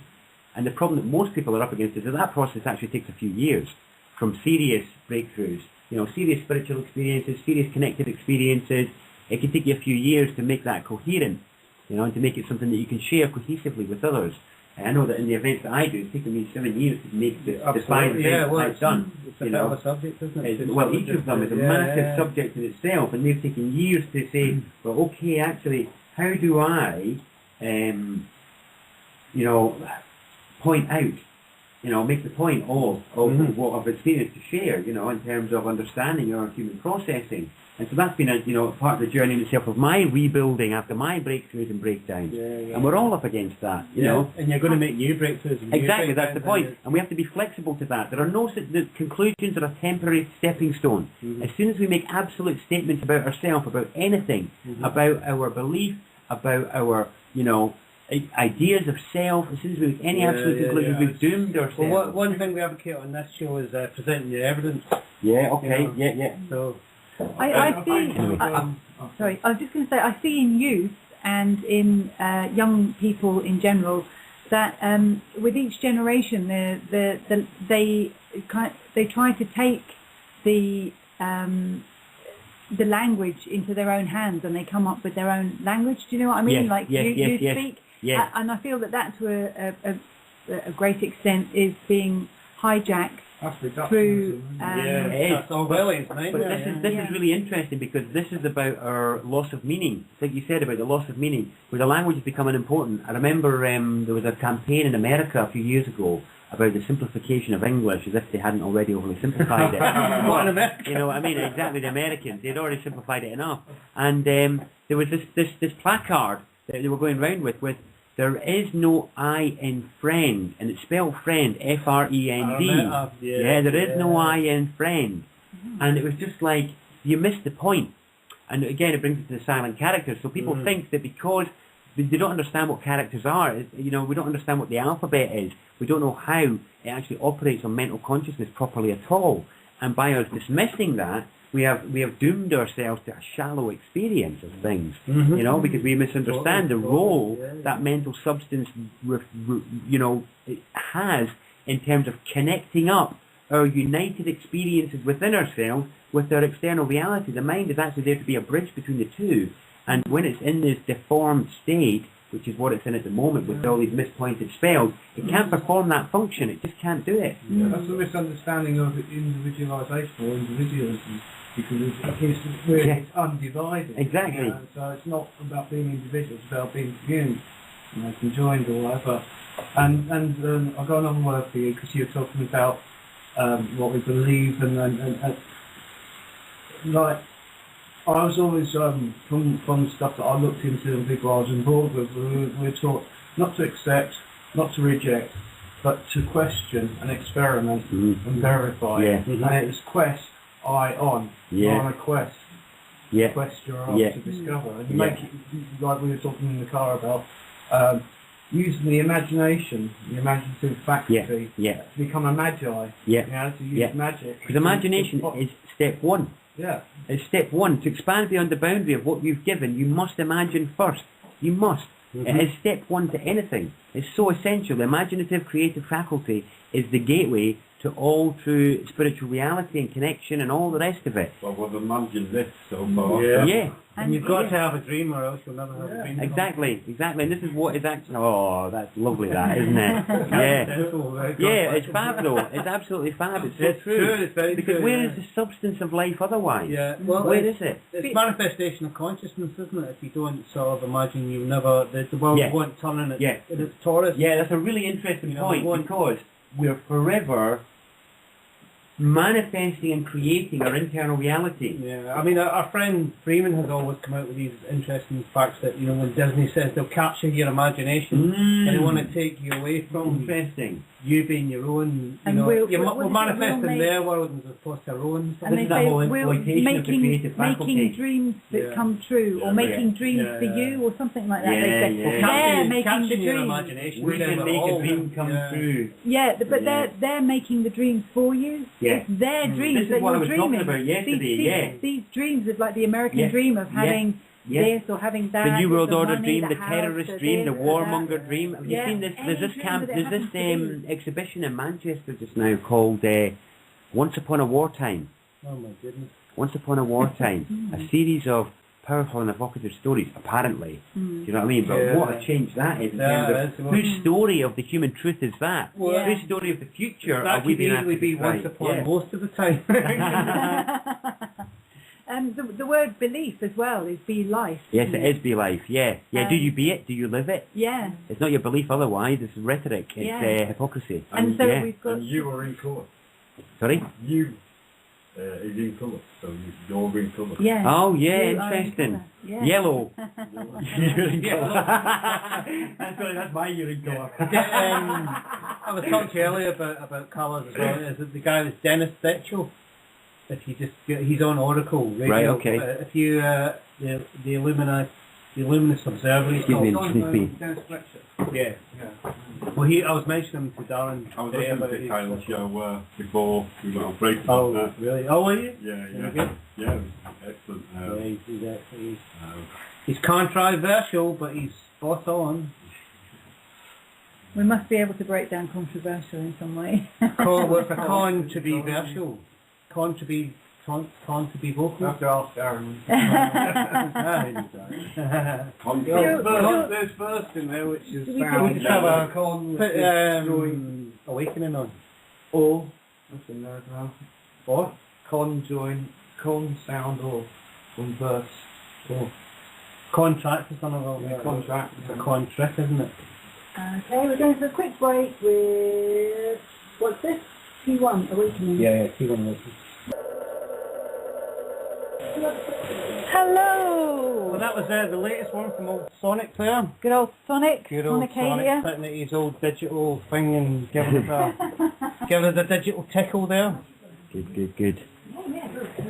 Yeah, anyway, I didn't end up making the point about blooming silent letters, did I? So I'll make it now, and that's it. It's very difficult to do without a nice whiteboard to draw on, but the bottom line is that silent letters aren't letters. There are shapes which are out of context. So all our letters, all characters, all words are made up of these shapes that we call letters or characters. But if you look at, say, the easiest one, the simplest one is the circle, because of the O, because it's so versatile. And unless you have it in a relationship with other letters, it could be anything, you know. And it's like the letter, say, the capital L or something like that. So, well, is it a right angle? Is it an L? Is it just a line? What on earth is going on there? Yeah. Is it a number 1? And it's only by only when you give it relationship that you understand what a character is, if it indeed it is one, because it may just be a shape. And the point of silent letters... It can either be a number or a letter. It can either be a number or a letter, exactly. And it's not until you look at the relationship that it's in. And we have dismissed silent letters with our inattentiveness to what we're presented with as being irrelevant, when in actual fact they form very significant groups of series of shapes which are out of context. So we have a silent G series with words like, you know, benign, rain, sign, gnome, a line, you know, all these things, which are all significant to do with, you know, the shape of the G, which is also the same shape as the number 9, you know. We have the silent B series, which is to do with the character B, which is very much about emotions, but we don't have time to go into that just now. But we have words like debt and doubt, which are very much related to emotional issues and insecurity and all the rest of it. And a lot of the silent B series are about that. And each of them, all the silent characters, refer to things which are about our mastery. They're about our authentic mentalness. Because we are completely mental. Silent W, right. What else are you thinking in silent W? Whole, yeah.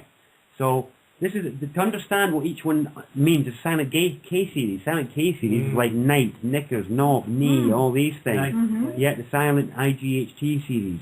All of these are massively significant. There's a whole science to language that we don't get yet. But it's the reason why, and it spans all human language, so it's the reason why Hindu philosophy, 7,000 years old, says the fundamental building block of the universe is the Om. Behind all that which is manifest, you will find that which is Om. And Western science, 7,000 years forward, says the fundamental building block of the universe is the At-Om. And behind all that is manifest, you will find Atoms. And that's clearly something which is implying the state of Om. And my point is that this isn't an accident. And I know some people may laugh at it and think that it is, but it's not. It's not accident at all. Mysticism being tied to science. And absolutely, it's totally inseparable. Because all it is different avenues of approach to the same substance. The whole journey of conscious exploration is about this increasing penetration into the substance of our environment and the substance of self, and us moving through different densities of substance, different aspects of exploration, you know, both out in the world and within ourselves. And it's just an ongoing process. I think the quickening you mentioned earlier, part of the reason for that is to do with the fact that we're moving through substances where the frequency is higher, so it feels faster. So, and our technology and all the rest of it is mirroring the fact that we're moving through faster substance that we're becoming consciously anchored in. And it's about the movement of consciousness through the energy centers. So it becomes anchored in each one as we evolve. So we begin in, you know, as a species, we're on a journey through the chakras. So we began with all the survival issues of physical sort of survivalism and of making our way in the world. So it was all very root chakra, all very ugg and zog, all very bashing bricks and rocks against each other, and how to keep warm and, you know, how to hunt and how to cultivate and all this sort of stuff. And that was very much about our exploration of the physical, of the root chakra of humanity. But then once that was kind of stabilized, we had an awakening, a consciousness awakening or whatever, that was the emotional awakening of humanity, and we explored our emotional truth and what it is to experience the vast gamut of emotions that are available to us as humans. And then we moved into the mental substance, and we're exploring all the avenues of mental discrimination, definition, division, and identification and difference, and all these things that we use the mind for, of competing ideas and all the rest of it. So does the silent letters in letters only apply to when you're reading them, or no? It applies to the key out of the socialized mental framework. So when we want to talk about an authentic route to spirituality in the West, my belief is that people are all mental. The point is that Alice Bailey and a lot of his theorists have written about the root races, and I have a great resonance with that, where I do buy into and agree with the idea that the various tribes and colours and races of man have branched off to express and excel the expressions of the different centres within us. So the black African Aboriginal explored the excellence of the physical and the exploration of the physical and the mastery of the physical, which is why they're rooted in excellence there, and you'll find their excellence there even now in all physical feats and all the rest of it. Not in the water though. They don't only on the land. They don't swim on the land. And this is an observation. It's not a judgment. This is about us being objective and mature about this and looking at what can be yielded about our totality as a species. So then if we look at the journey of the Oriental brother, the yellow-skinned man, where their area of service and excellence was that of the emotional realm. And we find that even now in the West, if people want to master emotions and all the rest of it, you go east. They are the masters of that. The masters of controlled emotional expression and the healthy channeling of it, the use of chi and the manipulation and all the rest of it. Exactly. Manipulation of chi and other energies. Because let's remember, the emotional realm is very powerful because it's where the balls are in both men and women, the ovaries and the balls, and it's where the gateway into this realm is. So a lot of people view this connection to the divine and the spiritual as being through the crown, but we can't forget that the gateway in is actually through the second centre. You know, the gateway in is there. It's a very, very magical energy. As an expert in this field, so that's interesting as well that you say that, because you know, one of the homes of where this was developed was Japan. Yeah. And yet the Japanese people are so emotionally repressed now that it's just beyond a joke. It's you gone go the other there way. and they're just ridiculous. It kind of became a commodity, doesn't it? Yeah, absolutely. It did become a commodity. And what happened was, though, it was the influence of the West that has ruined it. Well, you know, this was beautifully.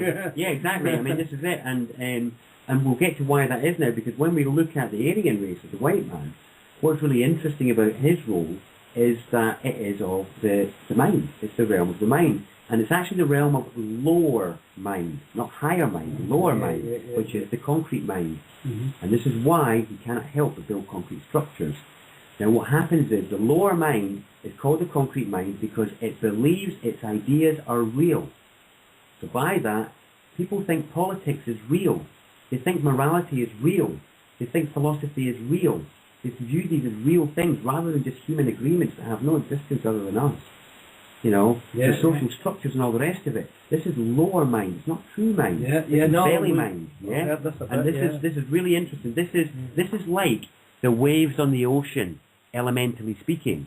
You know, that's mind. That's what people view as being true mind. It's not. It's just simply the waves on the ocean. It's emotional mind, desire-based mind, and but it is concrete mind.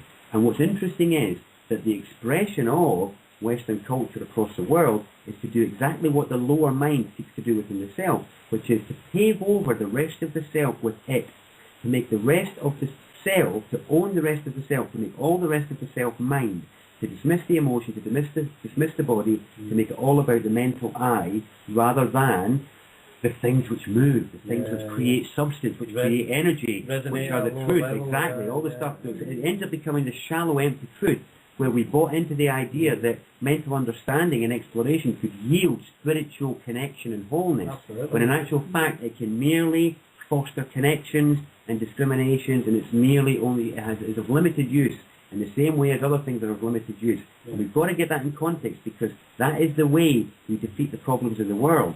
If we want to tackle the issues of Afghanistan, Iraq, and all the rest of it, we need to stop the hypocrisy of our mind paving over the rest of our emotional truth and spiritual truth, because that's where we are complicit, regardless of what comes out of our mouth. And this is why it is mirrored in the world, because it is in dominance, not because the number of people who don't, more people disagree with what America and Britain are doing, you know, it's because it's the truth rather than what's said. It's actually what we are living rather than what we are saying. So you've got millions of people who say they're completely against what America and Britain and France are doing in the Middle East, but because their mind within themselves is seeking to pave over the unknown within them, those unknown areas, which is the rest of the world, and, you know, make all of it concrete mind, to make, you know, McDonald's the same everywhere, to make to make, you know, corporate reality the same everywhere, which is purely a product of insecurity and fear. Mm-hmm. Oh yeah, it's pure insecurity and fear. And it's and we have got to get on top of that. And it's that predictability again, isn't it? Exactly, but that's the thing. This is the point of state.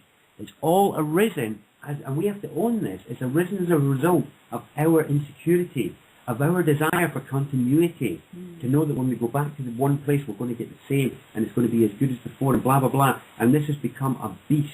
It's become this behemoth of, well, this is what you wanted, this is what you wanted, this is what you wanted, this is what you wanted. You wanted the same, you wanted reliability, you wanted stability. Here it is, this is what it tastes like. Still want it, still want it, but it's still going, and this is the habituated matrix within us that engages in self-harming behaviours and the ongoing habits that we're up against, and we've got to embrace it and own it and say, right, okay, how do I get into this space and do that? Because that is the way that you personally can stop all the wars on the planet.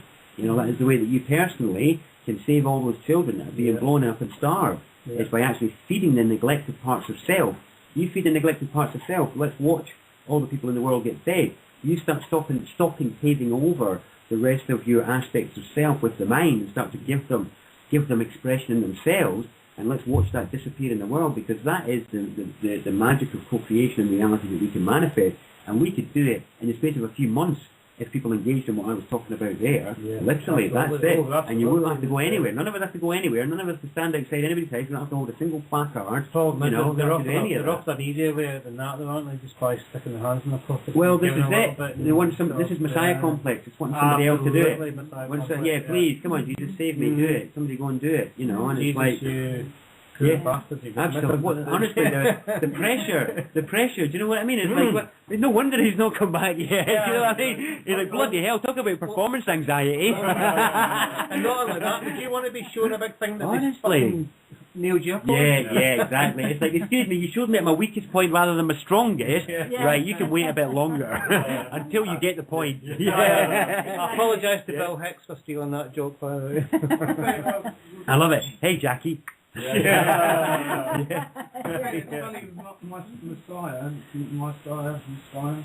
You know, Messiah's like king of, is it king? I don't know. Oh, sire. Right, Messiah. And it's Messiah, my sire. Yeah. My sire. So it's your own kingship. It's so funny how various people interpret it in their own way. There's another guy in the Northwest who talks about Jesus as being G, it's us. You know, this is it. And it is about that owning the fact that we have to save ourselves, and in saving ourselves, we save our brothers and sisters. We talked about Jesus at our Michael Benicia talk. Yeah, absolutely. One day, and it was mentioning the sort of what Jesus said to the hypocrites, like, he who worships me in public does not truly worship me, sort of thing. Yeah. And everybody thought I said worship. Because Jesus didn't even worship. I love it.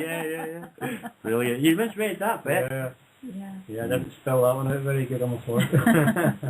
So the Occupy movement had a great intention, but they focused on the wrong occupation, the occupation of the self, the now, in ourselves.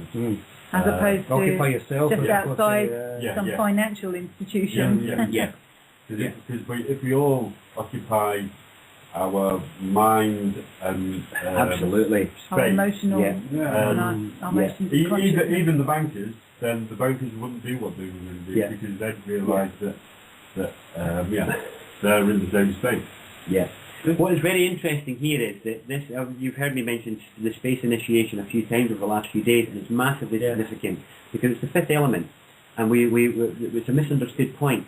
And so just as a model for people to consider, that the lower self is the realm below the diaphragm, which is solar plexus chakra, sacral chakra, root chakra, which is body, emotion, mind, to simplify, as in lower mind, concrete mind. The lower self is self-contained as a unit. It's the lower character of the overall trinity that you're a part of, and it's in a sub-plane in itself. You can perambulate about in that all your whole life, and contribute to society and not awaken to any other aspect of self and be fine. But if you can move beyond the veil of the diaphragm, the veil of that split part of self, you can reach the heart if you progress through what appears to be darkness and voidness and get to lifting the veil, the light, lifting the veil within the self. And obviously a lot of the awakened people you encounter these days have done it, and you've encountered the heart space and the connectedness of unity and the pervasiveness of that. But there's an interesting thing about the soul, and it is that from a distance it looks like it's a single whole. It looks like it's just one. But actually, as you get closer to it, it is actually, like the lower self, divided into qualities or parts. Right. So just as the lower self is divided into qualities or densities of thought, emotion, body, the soul is divided into qualities or elements as well. And the first one we experience is that of love, because the heart is the seat of the soul, just like the body is the seat of the conscious experience in the lower self. So the heart is actually simply the seat of the soul. It's not the soul quality whatsoever. The second quality is actually the quality of space, which is the fifth center here. What's interesting is we are built your neck in the throat, throat center. So what's really interesting is, because this is the realm of the word, okay, we're now getting into the realm of the word, and what's interesting is all of the organs are left behind as we move through the realm of the throat in our evolutionary journey to the realms of the temple, okay, to where we discover the truth about the two eyes and the pupils, you know, because of the two pupils that stand within us. The temple is incredible. This is the point, is the temple is the head, and the name of the pupils which are in your two eyes, you know, these are massively significant. Pupils in the temple. The pupils are the pupils, do you know what I mean? It's like these are not accidental names. The body is a map of our evolutionary journey. This is why the sciatic nerve starts off in duality, moving up through the legs before it gets unified in the realm of the heart and moves all the way up. Our intestines is when we are intesting and full of shit. You know? And we move up through being full of shit, which is all the emotional mind and all that bollocks of the ego and all the rest of it, until we pierce the veil. And then we can see it in the realm of heart. And sorry, just to finish off, the kind of we've only got a few seconds. We've got a few seconds. But very quickly, the element podcast just continue. Oh, have we? Okay. Right. Elemental associations of the chakras are very relevant because they are built in a reflection of the planets, because the body is planetary substrate, even though the indweller may not be. And so it's built in the form of land, i.e. earth, water sitting on top of the earth, fire moving around that realm into the realms of the air, which is the realms of the heart and the lungs, which is the expansiveness here. And the point is, what is beyond the atom sphere?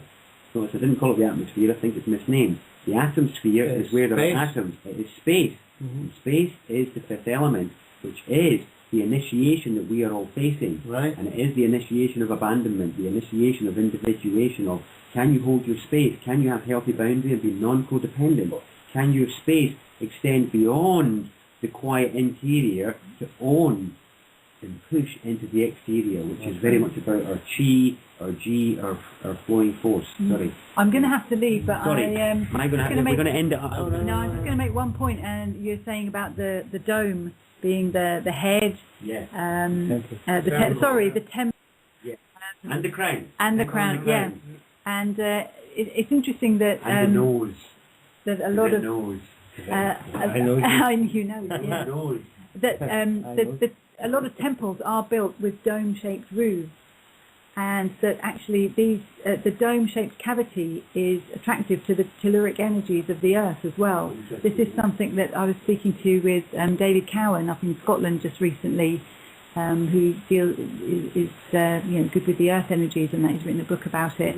And he was saying that skulls in the ground, he found that the energies were being attracted towards just the cavity of a skull, an empty skull there, and skulls in graveyards as well. The energies are attracted to the skull because it's a resonant cavity. And so exactly. We see the sky dishes everywhere, and so our heads are actually attractive shapes to pull in the telluric energies, And they are facing down to the earth, you're right, very I'm going to have to leave you there and say thanks so much. Well, you've got another hour to go here with all of you, but I'm going to leave you with this little gift, Darren. Caramel it's a tonic caramel wafer. Not meaning to promote tonics in any way, shape or form, or sugar. All wrapped in gold and red. Or any of those things. But clearly wasn't listening to last night's show, because those dome structures are beehives. Because aren't you just told just to be, You say buzz off. To that point, and relating to letters, in talking about messiahs and redeemer complex, you have the Christ, Jesus, And he put himself on the dowel or the T, and was crucified on the T in the place Golgotha, which is translated as the Mount of the Skull. Wow. No way.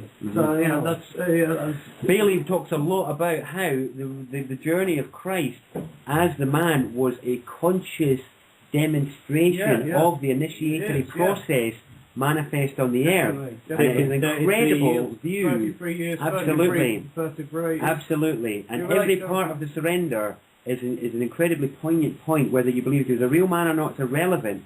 The esoteric implications of what are presented there are useful and also represented in the Bodhisattva levels. Yeah, you know, it's the same story. It's the same thing we're talking about here. Well, the Christ levels of, like, you know, you could say the first initiation is one of the psychological ones, which is when we're talking about what Gurdjieff said about not being the authors of our own thoughts. It's a case of actually becoming the authors of our own thoughts and not reacting, not actually reacting to external stimuli. You know, being able to detach yourself from that and not being the puppets of other people. What the yogis would call pratyahara, which is a sense of draw where we can detach and on ourselves. And recognising those things, like the Gnostic would go within with the light shining upon the darkness, noticing those psychological defects coming from what you were talking about earlier, the gender thing. Where they're imbalanced, they're out of balance. So recognising them and you know, confronting them. So when someone says something to you, like uses a word that you know a swear word or whatever, you can choose to decide how you react because you're accessing that space you're talking about, being fully present and aware of the psychological processes that are going on, and that's all encoded within the crucifixion and so many levels. And then there's other levels. The fixed cross, and you will cross, it's all the rest alchemy. of it. It's all alchemy. It's all about transmutation of base elements within yourself, within the world, within. Absolutely. This is the builder idea, the Mason idea, which is that you can only build out of what is already there. Where are you going to get substance from? There's only the substance surrounding us. There's only substance within us. Where are you going to get material from? You know, the universe didn't start off half empty and is gradually filling up from the void because there ain't no substance in the void. You know, this is the point. This is the point of spiral motion. This is the point of the fact that it weaves on itself. It's because there's only one of us here. We are the brothers and sisters of infinity, fending off the madness of the void that is the only thing that's out there. So let us play and play well, you know. This is the point. The I silent in void? Void. It's an interesting one, that, isn't it? Because it should only be a Y, isn't it? Void. But you can say, it's the O sound, can't you? So VOD, void. Yeah, so void does actually have a place in it in terms of influence on the O. I has a place in the influence on the O. Does that not make it a silent letter though? If it's no, because it's influencing. Because look at benign. In benign, the G has no influence. Right. You know, not really. Not really, no. You know, not really. Although, I don't know, without it would be benign, wouldn't it? If there's no G there, it would be benign. But didn't we say that when we crossed off? It would be... Well, no, it would be benign. If you're pronouncing the G. If you're pronouncing the G, it would be benign, But for those out there, it's because it's not a G that's there, it's B9. It's actually because the lowercase g is the same shape as the 9. It's out of context as a character. It's actually a shape. So you don't define silent letters as if they've got a use, like turning the O. Yeah, if you've got a use like that, I wouldn't generally classify it as silent. It's functional. It's active in the word. It's active in the spell. Yeah, it's not one of the, you know... an influence. It's interesting, though, because those are worth a study in themselves. I mean, I'd like to do a periodic table of language. I'd like to do a periodic table of character and sound and utterance. Well, we used to do in primary school, we used to write out the, you know... The sounds, the O's, I know what you mean. Actually, I remember doing that. Yeah, O-Y and O-I. And what sounds do they make at the point? Phonetics, you know, like you were saying earlier about, you know, everything's written down. And when you take something down, it's taking an abstract mental concept, and you'll actually, well, if you verbalise it, you're turning it into a vibration. But if you're writing it down, you're kind of solidifying it. Do you know what I call it? You explain it. And it's explained X plane. It's the plane of X, which is the plane of the mark. A mark, which is a snapshot. It's a snapshot. That's what, when you explain something, it's a snapshot. It's a conclusion of the now, which can be abandoned even the next second. Do you know what I mean? This is the point of explaining. Explaining is to say, so when I use the word lighter, remember earlier I was saying, I'm holding up a lighter. So when I use the word lighter, and I point to the lighter, it's for you to consider the lighter to the exclusion of everything else in manifestation and reality. I want you to exclude the room, thoughts, relationships, divinity, philosophy, existentialism, everything, and just think about the lighter. That is explaining, that's highlighting where I'm basically doing an X marks the spot on this lighter to the exclusion of everything else. And it is like an X plane that we all access when we choose to highlight and fixate attention upon something. It is attention.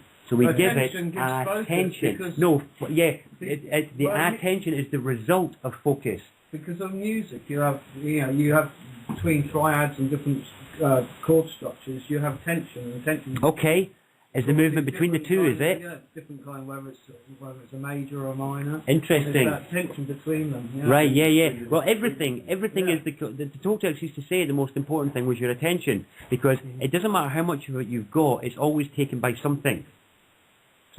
Yeah, whether you've got a little amount of attention or a lot amount of attention, it's always spent.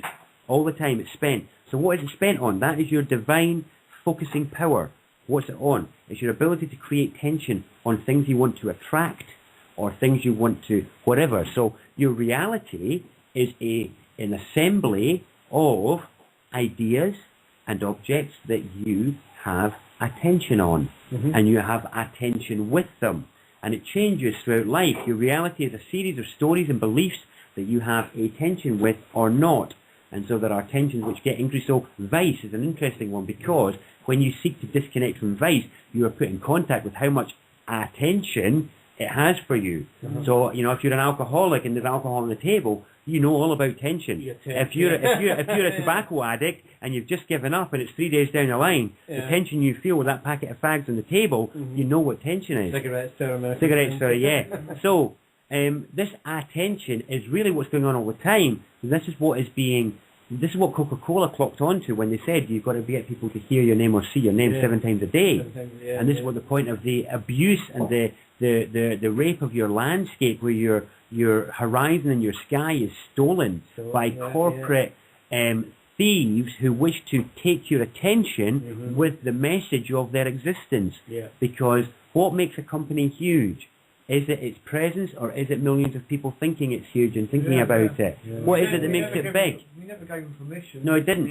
To put all this into our consciousness. Exactly. Here's a good example. So any company, this is the thing about corporate animals, are really interesting, because physically they're all just buildings and bits of paper. Physically, in the physical plane. But when you look at them mentally, they become these inhuman behemoths. Right? They're inhuman behemoths that people inhumanely execute an action from. And good examples are the Buckingham Palace and the White House, okay? Just buildings, okay? And House of Parliament, just a building. But in people's minds, it's this behemoth that spans the country with its claws of gathering. Absolutely. And what was just that? What were we talking about there? I lost it completely. A long day. Yeah. Going back to just phonetic sounds, and you were talking earlier in the talk about how you can put an inflection into a word which can give it a completely different meaning or emphasis. And I relate that to before writing, all mystical traditions were oral traditions. Yes, absolutely, absolutely. All initiations. True teaching is still only oral. That's it, really and truly, because otherwise, when you're reading Dead Spells, Aristotle used to say books were dangerous because they made people think they knew things they didn't. And this is every one of us has experienced that. We read something and we intellectually get it, and we're like, I get that. And we regurgitate it with our know-it-all absolutism. The kind of last bastion of verbal knowledge was apprenticeships, where you were told, you were shown, and that's apprenticeship, journeyman, master. And also relating to books, when other people see you with certain books, they assume a position of you. Yeah, they do. In relation a belief about you and your practice. When you could just be gathering some information. Exactly, researching something. Well, we talked yesterday about the power of the badge and the clipboard. Absolutely. Which is another form of written communication. And the badge is what would you call that? Well, like a little spelling talisman, isn't it? A little spelling game. Yeah. But I combined. It's not just that. It wasn't just a well of spur. That was a spell of pattern, language, and organisation. You know, there was a combination there, a bit of a glamour more than anything. You know, if you would talk about it. Interesting you used the magical qualities of it though, as opposed to what was written. You know, what was written is irrelevant. It is irrelevant. It's always irrelevant. Yeah, in a way. Using the tools. Well, it wasn't irrelevant, but it was. It wasn't irrelevant, but more significant. Yeah. Using the tools of the particular environment that you were about to enter. Yes.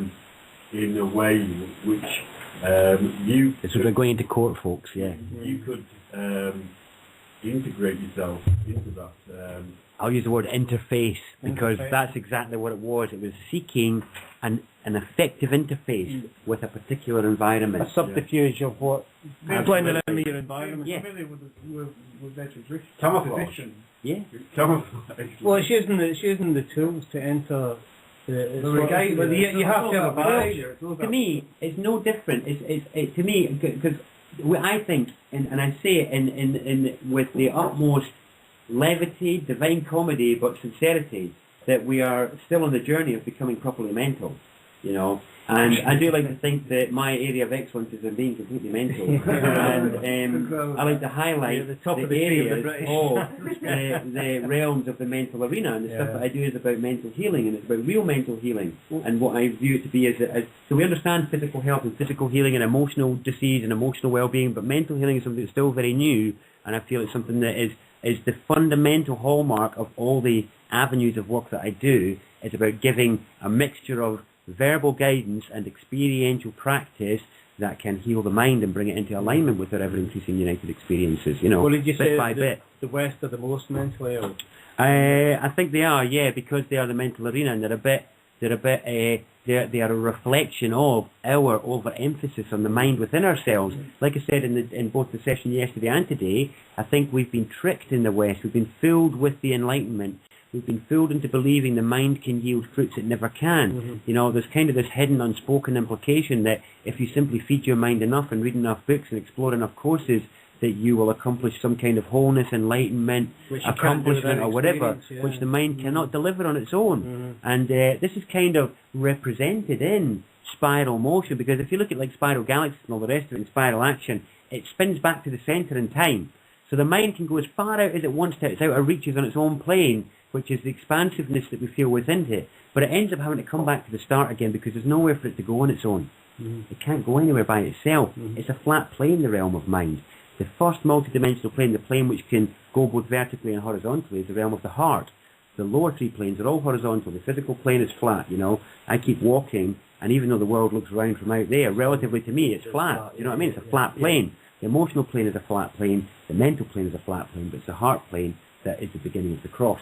Right, which is why it's the cross is there. The heart, is the cross when the egg, apparently when the sperm goes into the ovum, like the dot in the middle of the circle, you get mitosis and it forms the cross. Well, it's because of the soul. The S-O-L-E has made its presence felt there. It has impacted, and this is represented in the one. So the one, if you draw a one, so the one is the anchoring of the soul in the lower self. It's the anchoring of the soul, and actually the numbers represent the journey of the building of the and the building of the Rainbow Bridge. And all of this. Numbers. Yeah. They represent the journey of the Bodhisattva levels and the initiations in the West, but they're actually an oscilloscopic map. They're an oscilloscopic map of the mind, of the journey of consciousness and form. And numbers and letters are both that. So the numbers represent the journey of the indweller in the planetary substrate from anchoring and arrival from the zero, which is just the form without the soul in it, to the one, which is the anchoring of the soul and the arrival. And it goes all the way to the nine, which is benign, which is the divine form gently, justly touching the lower world. Now I want you to think of the nine not in the straight leg but in the curved leg, because of the logarithmic arc. And the logarithmic arc is very important because of logos rhythms and the logarithms and the logarithms of our alignment with the planetary logos and the solar logos. And the logarithms are actually the Fibonacci arc which is the spiral balance of the perfect balance of male and female in the universe, which is what we have to align with. This is why the 6 represents the perfection of the personality. It's because it's the first time we integrate the logarithmic art into our presentation, and the relationship between the 6 and the 9 is to do with the upliftment of that into the state of Buddhahood, which is justness. So that's why on that 9, the form is uplifted, the form which begins in the A, which is, so you know, it's a difficult form to draw without being able to give you the visual representation. But we're only taught the masculine characters. We're not taught the feminine characters. And the feminine characters are that you always start already on the line. So if you draw a letter A, so if you visualize now, everybody, I'm drawing on a line, it's a flat line, it's a flat line. I'm doing the blip of the bump of an A and then the little kiss of it afterwards, and I keep doing a line over, and then I come in, back, and I backfill in the little circle on the A. This is the Genesis, and the Spirit of the Lord moved upon the surface of the waters, and it's the first movement of the oscilloscopic impression. And the journey continues of the movement. That's a low cafe, by the way. It's the movement, the journey that's exhibited in the alphabet and in the numbers is about the movement of the O shape that appears under the planetary substrate of the A. It's the movement of that into its upliftment in characters like the G, the P, and the Y, which have all fallen. And you want to talk about the fall of consciousness, it's about the fallen characters. And they're the ones that have dropped into the realms of the beast. And they should be uplifted because they represent the accomplishments of consciousness. The Jai, the G. In India, Americans have their thing, oh, G-man, G whiz. It's like, well, actually, that's all about the G needs to be uplifted, you know. And then we've got the Jai, and in India, they talk about the Jai as being victory, you know, and they talk about Guruji, Babaji, and all the rest of it. It's like these are all the missing sounds that we remind each other of all the time because they're not in their rightful place of importance, because the lowercase g is the same shape as a 9, which in the journey to that Buddhahood is represented in all the and understanding what the things of rain, benign sign and stuff are, but in its capital form, the G is the heart of the spiral. The G is the absolute open representation. So the O represents form and structure and all those sorts of things, but the G represents the opening of that form. It's the chi. It was interesting you got the chi in there because you got the doubt in there on the old English kind of G. So you can see it was interesting.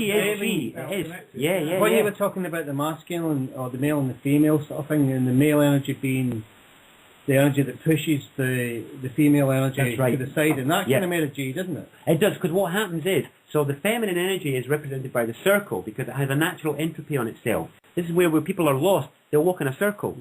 They walk in a circle until, so that's the acceptance of the now, that's the being. That's the feminine side of self when we just be, and we accept the perfection of right here and right now.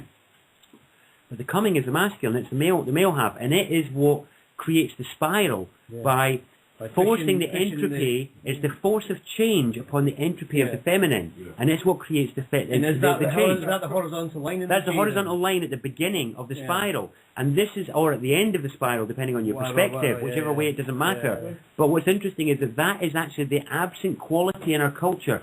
People think it's a neglect of the divine feminine, it's not. It's actually a castigation and an abuse and a rejection of the divine male, which is the thing which can push us out of state. Do you know what I mean? The state is about entropy and continuation of repetitiveness because of its safety. We need to have the courage to realise that we need to push beyond that into new territories, which is the missing masculine force within all of us, male and female. You know, this isn't tied to just men. It's about gender, not sex. Why is that so important? Masonry then, the G. Because it's that, I'm glad you mentioned it, because to me, that is what proves the value of what I'm talking about, and it's also, to me, the most important symbol of control on this planet, which is the G in the set, square and compass, because it symbolises the trapping of the spirit of man in Masonic structures. And it is serious, it is so serious, it makes my spirit absolutely explode with righteous anger at the exploitation of the innocents on this planet by those who engage in such selfish practices as to abuse and exploit and milk the energy of others. And that is the sole driving force behind what I do, which is obviously mollified and made nice and interface for people normally, but it is driven with such a passion for the release of that spirit of man, because for those that don't know that, I mean, this is why the G is the first character in both the word God and obviously in my work the word Gu, because it's actually the representative character of the perfect balance of male and female, and of the spirit of man, and of the way in and the way out of this realm. Right. And Nothing for that to do to with be, that is nothing to do with what? Nothing to do with sort of energy being pushed aside, male energy being pushed aside then? It's not just about male though, that's it's part of it, but it's mainly to do with female, spirit. It's mainly spirit, it's actually the spirit of man, because if you look, the role that the church, the thing that the church achieved with the God spell, as opposed to the the inclusive spell. So there we have a word with a spell with an ending sound on it, and for that which has no end. And the implications of what they taught with that was about a separate deity, a deity that was distant from its creation. They created the division and the separation between man and his fundamental connection with Source, because when we are fundamentally connected, we are impervious granite rocks of living word and living flesh and living stone. And when we can only be made porous and vulnerable and permeable if we can be made to believe that we are separate from that whole and that we are somehow distant from it. And this is the massive accomplishment that was achieved through the Masonic work, both through Jewish and Masonic and church-based channels, but they're basically all representations of the same force, which is evil, which is that which pretends to do good but doesn't. So they have risen to the top by pretending to do good for the good of humanity, but when you look at what it yields and you look at what it actually manifests as, it's not good at all. And I think a lot of the problems that we've got in our culture is coming to terms. There's that M. Scott Peck term, the M. Scott Peck thing about coming to terms with something, which is to come to the name. I think one of the problems we've got in coming to a common agreement about what needs to be done as a culture for us to heal things and to move forward as one is a shared language, and it's to do with, I think, the fact that we're afraid of certain things.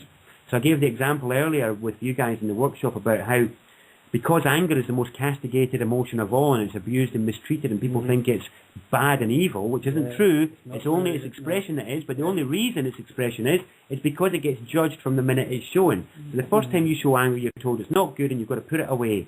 So then, when you're an adult, you have a million ways of showing that you're angry without saying you're angry. So you might, shout and scream, you might go dead quiet, you might make a crap cup of tea, you might not invite somebody out next time, you might do all sorts of stuff, except say I'm angry with you because of this, while you feel angry. That's the key point. You have to do it while you feel it. This is the point, a dexterous expression of that energy.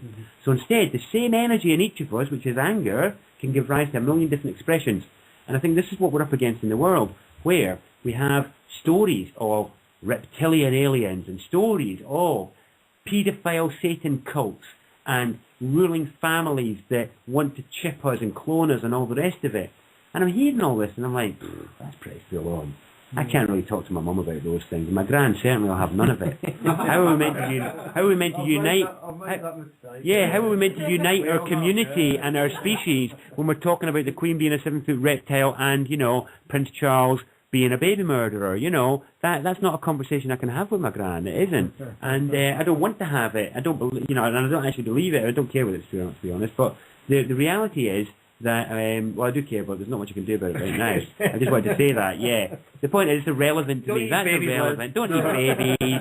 Come on, Charlie, and the rest. You don't eat babies, anybody. How about McDonald's? Hey, McDonald's is better than babies, for sure. But anyway, I think, just like we're afraid of saying we're angry, I think we're afraid of saying something's evil.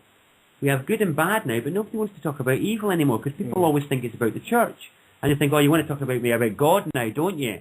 Oh, no, if you want to talk about evil, you're going to start talking about heaven and hell. It's like, no, I want to talk about, pardon my French, fucking evil. And I want to talk about some bugger that's pretending to be doing good, and he's an evil shite. And he's out there absolutely poisoning your child and my nieces and daughters and exploiting them and brain bashing them with absolutely abusive evil nonsense because it's pretending to be good and it isn't. And I've had enough. I've absolutely had enough, but I want us to find a language where we can talk about it. So evil. How did we get onto that? How did we get onto that? I've got no idea. I rattled your cage with masonry there. That was it, wasn't it? The G. I just want to finish on the G. Sorry, before you come in, Vic, there. Honestly, that's a serious symbol. And having that contained in the set, square and compass, I think everybody really needs to wake up and pay attention. If you read Secrets of Mayan Science and Religion by Hunbat's Men, that's Hunbatzmen, he's a Mayan seer, he wrote about the secrets of mind, science and religion. It's about 3 letters: the G, the O, and the T. Yeah. And what we've been talking about is the G, the O, and the T. Yeah, when you're talking about, because the cross you're talking about is actually the Roman cross, which is the T shape. Yes. Yeah. Not the vertical cross. Vertical cross. Very interesting, very interesting. So, there's actually pictures of Christ on one of those crosses. yeah, there is. Now, yeah, because do you want to know why that is? I think it's again part of a representation of the initiations, and it's because you cannot fix the head. Yes. You cannot fix the crown. You cannot fixate it. You cannot lock it down. You can lock down the organs and their manifest self all appear. But by the time you've passed through the space in the Word, where only the Word can pass through to the temple, only the Word made flesh can pass through space into the temple of God in the crown, that cannot be fixed. That cannot be pinned. It cannot be trapped. That is embodied in the T. That's why the pyramid doesn't got its capstone. Possibly, because there are mirrors out there of all of this stuff, and it's absolutely astonishing and incredible. But what I was going to say before, when you were saying about people doing evil and that in the name of religion or whatever, you know, I was going to say, didn't Christ say, "Many will come in my name"? Yeah.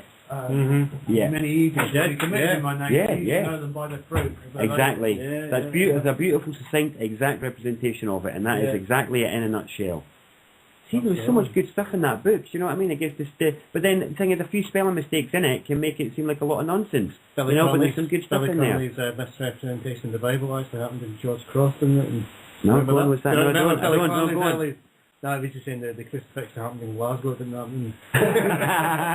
It's a comedy sketch sort of thing. You don't remember the Jackie Bonnet and the Biggin? Yeah. I remember the Biggin. He refers to the Biggin as Jesus sort of thing, and it's And he was very, very controversial in his day sort of thing, but it kind of ties in with him being mates with Sean Connery and being quite a big Mason now. Right. Successfully was, and I think keeping the Jesus thing alive, even with comedy, probably. Right. Yeah, I think it's an interesting thing, isn't it, where I think when people get to a certain level of influence, an invitation takes place for those who are viewed to be vulnerable to it. Only for those who are viewed to be vulnerable to it. Yeah. You know, and I think it's an interesting thing. I do wonder about, and I know this might seem completely off the wall, but I do wonder about how many of the senior politicians in power have lost children. And I wonder how much of that has been part. You know, well, do you want to? Serious. Do you know about that? I don't. Well, I don't. But I kind of alluded. I kind of think it looks like each of them's been asked to you know, if you want that, it's going to come to this. The last three fucking prime ministers have all been Scottish and have lost children. Yeah. And we've got these Holly Grade stories, and we've got the Dunblane thing, and it's you know, our land is a dark land. I know. Well, the thing is, it's the last realm of the Knights Templar, wasn't it? It's they talk about the ancient and Scottish rite. It's the highest level as well. Yeah. You know, the thing is, they lost their highest initiation, which was the lost word. You know, that was the point. Yes. You know, this is the thing. No, I've often thought of the Cameron Blair Bush Brown. I do. I have wondered about that. Trilogy, I have wondered of prime ministers who have lost children. It's so shocking that it's almost again like the evil thing. It's like, can we really even talk about it because it's so off the wall? But it's like, well, you know, evil is evil, isn't it? And you know, it's so funny. We talk about these ruling families and all this sort of satanic ruling classes. It's like, well, actually, you know that aren't they? Isn't this all? Don't these guys? Let's look at the qualities of what they've been coming in with, right? So we're looking at the poison of the air, the poison of the waters, the poisons of the food, we're looking at the poison of the children, we're looking at the oppression of the people, the taxation of a lot of them. Are these not exactly what the riders of the apocalypse were meant to bring? Is this not exactly them? Is this not exactly? Exactly, and look at this emblem. Is the emblems of the eagle, the fleur-de-lis, and the other families, are these not simply the crests of the horsemen? And actually, that we have forgotten that they are here by divine sanction to remind us it's time. It's time to tidy up because Daddy's on his way home. We've had time to play in the playground. Are you ready? Have you made your stem well, and are you ready to blossom? Because the harvest is approaching. Yeah, man, the Carmina Burana, that's it. It's blasting out. And it's that scene from Excalibur as the blooming, you know, the petals of the cherry blossoms are falling off and we're all riding home as the knights. We'd like a solution. Well, we're all involved in the manifestation of it. Every one of us in our lives, as was prophesied. It's funny, the funny thing in that is, everybody's talking about the stories of the world. But what's quite funny is, I actually genuinely think that the stories that nobody's talking about, the stories that are happening, and the ones that everybody's talking about, are the nonsense ones. Everyone's talking about the new stories, but the real currents are the old stories, and they are still oozing deep, and every one of us refers back to them at some point. And that's why I bring in the riders, because why is nobody talking about the riders? Because it's like, well, actually, we're all talking about end times and blah-de-blah, and it's like, well, they do fit the qualities. One being given the right to bring death, the other one being given the right to bring whatever, the other one being given the right to whatever, and it's like, well, is this not what we're seeing? Yes, you know, can we not just, you know, fair enough, but let's re-involve the Christians, shall we? There's quite a lot of them. I think, you know, gatherings like this are part of the solution. I agree. Oh, they are, yes. There's that Quaker quote, I love it, by one of the Quakers, which is, I rest my hopes upon the small quiet gatherings of small people or something like that, or little gatherings, and it was a beautiful, it's a beautiful, beautiful quote where it is, and it's summed up as well in the revolution will not be televised. This is it. Thank you. We do like get a bit of Gil on the show, but it may be on the radio.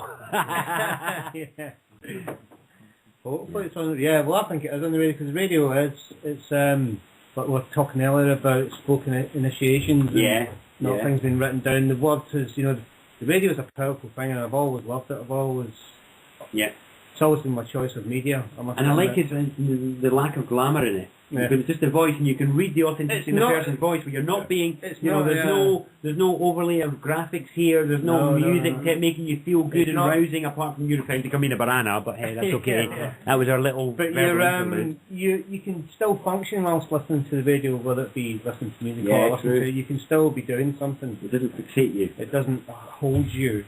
In a fixed position, sort of. It's not with the iconic flicker. It's not. It doesn't grab your attention quite so much. The whole attention. And you can create your own pictures. Yeah. Excellent. Right, there you go. Well, we're gonna run on some more, or what's that? Up to Darren. Yeah, well, Darren hasn't eaten all day. Well, he has, but. Yeah, you could probably do some food. And you know, he's just done like nearly 11 o'clock. Nearly 9 hours, so maybe we should give the poor guy. I think he could do that. He could do that standing on his head, though. Giving these. I'll tell you what we'll do. We'll play bunnies with the already battery. That's double espresso, yeah. Good lord, he's moved around. He's there from the Rolling Stones, and we'd just like to say thank you very much to Darren for providing us with 2.5 hours of beautiful rant. You're very welcome. Thank you very much. It was a pleasure to actually, you know, share a bit of you know, the stuff that I really like to talk about, rather than, because normally I have to step down quite a lot in talks and whatnot, because you have a mixed range in the audience. You know, it's nice to jump between the levels a little bit, you know, and level, get down to some low level, you know. Cool. Well, very grateful. When you return to these shows, to these parts of the world, we'll get you to do more ranting on the radio, because we have an audience who like this sort of stuff as well, across the globe, and I could talk for weeks about it. Thank you very much, Darren Doejee. Bye now. And we'll see you next week from the Eternal Knowledge Festival, and we will see Rita for Thursday, Swami Friday, and Sonic from the festival. Probably Darren might even drop in and say hello. I will be there. Yeah. We'll get our money's worth, don't worry. Good night, thank you.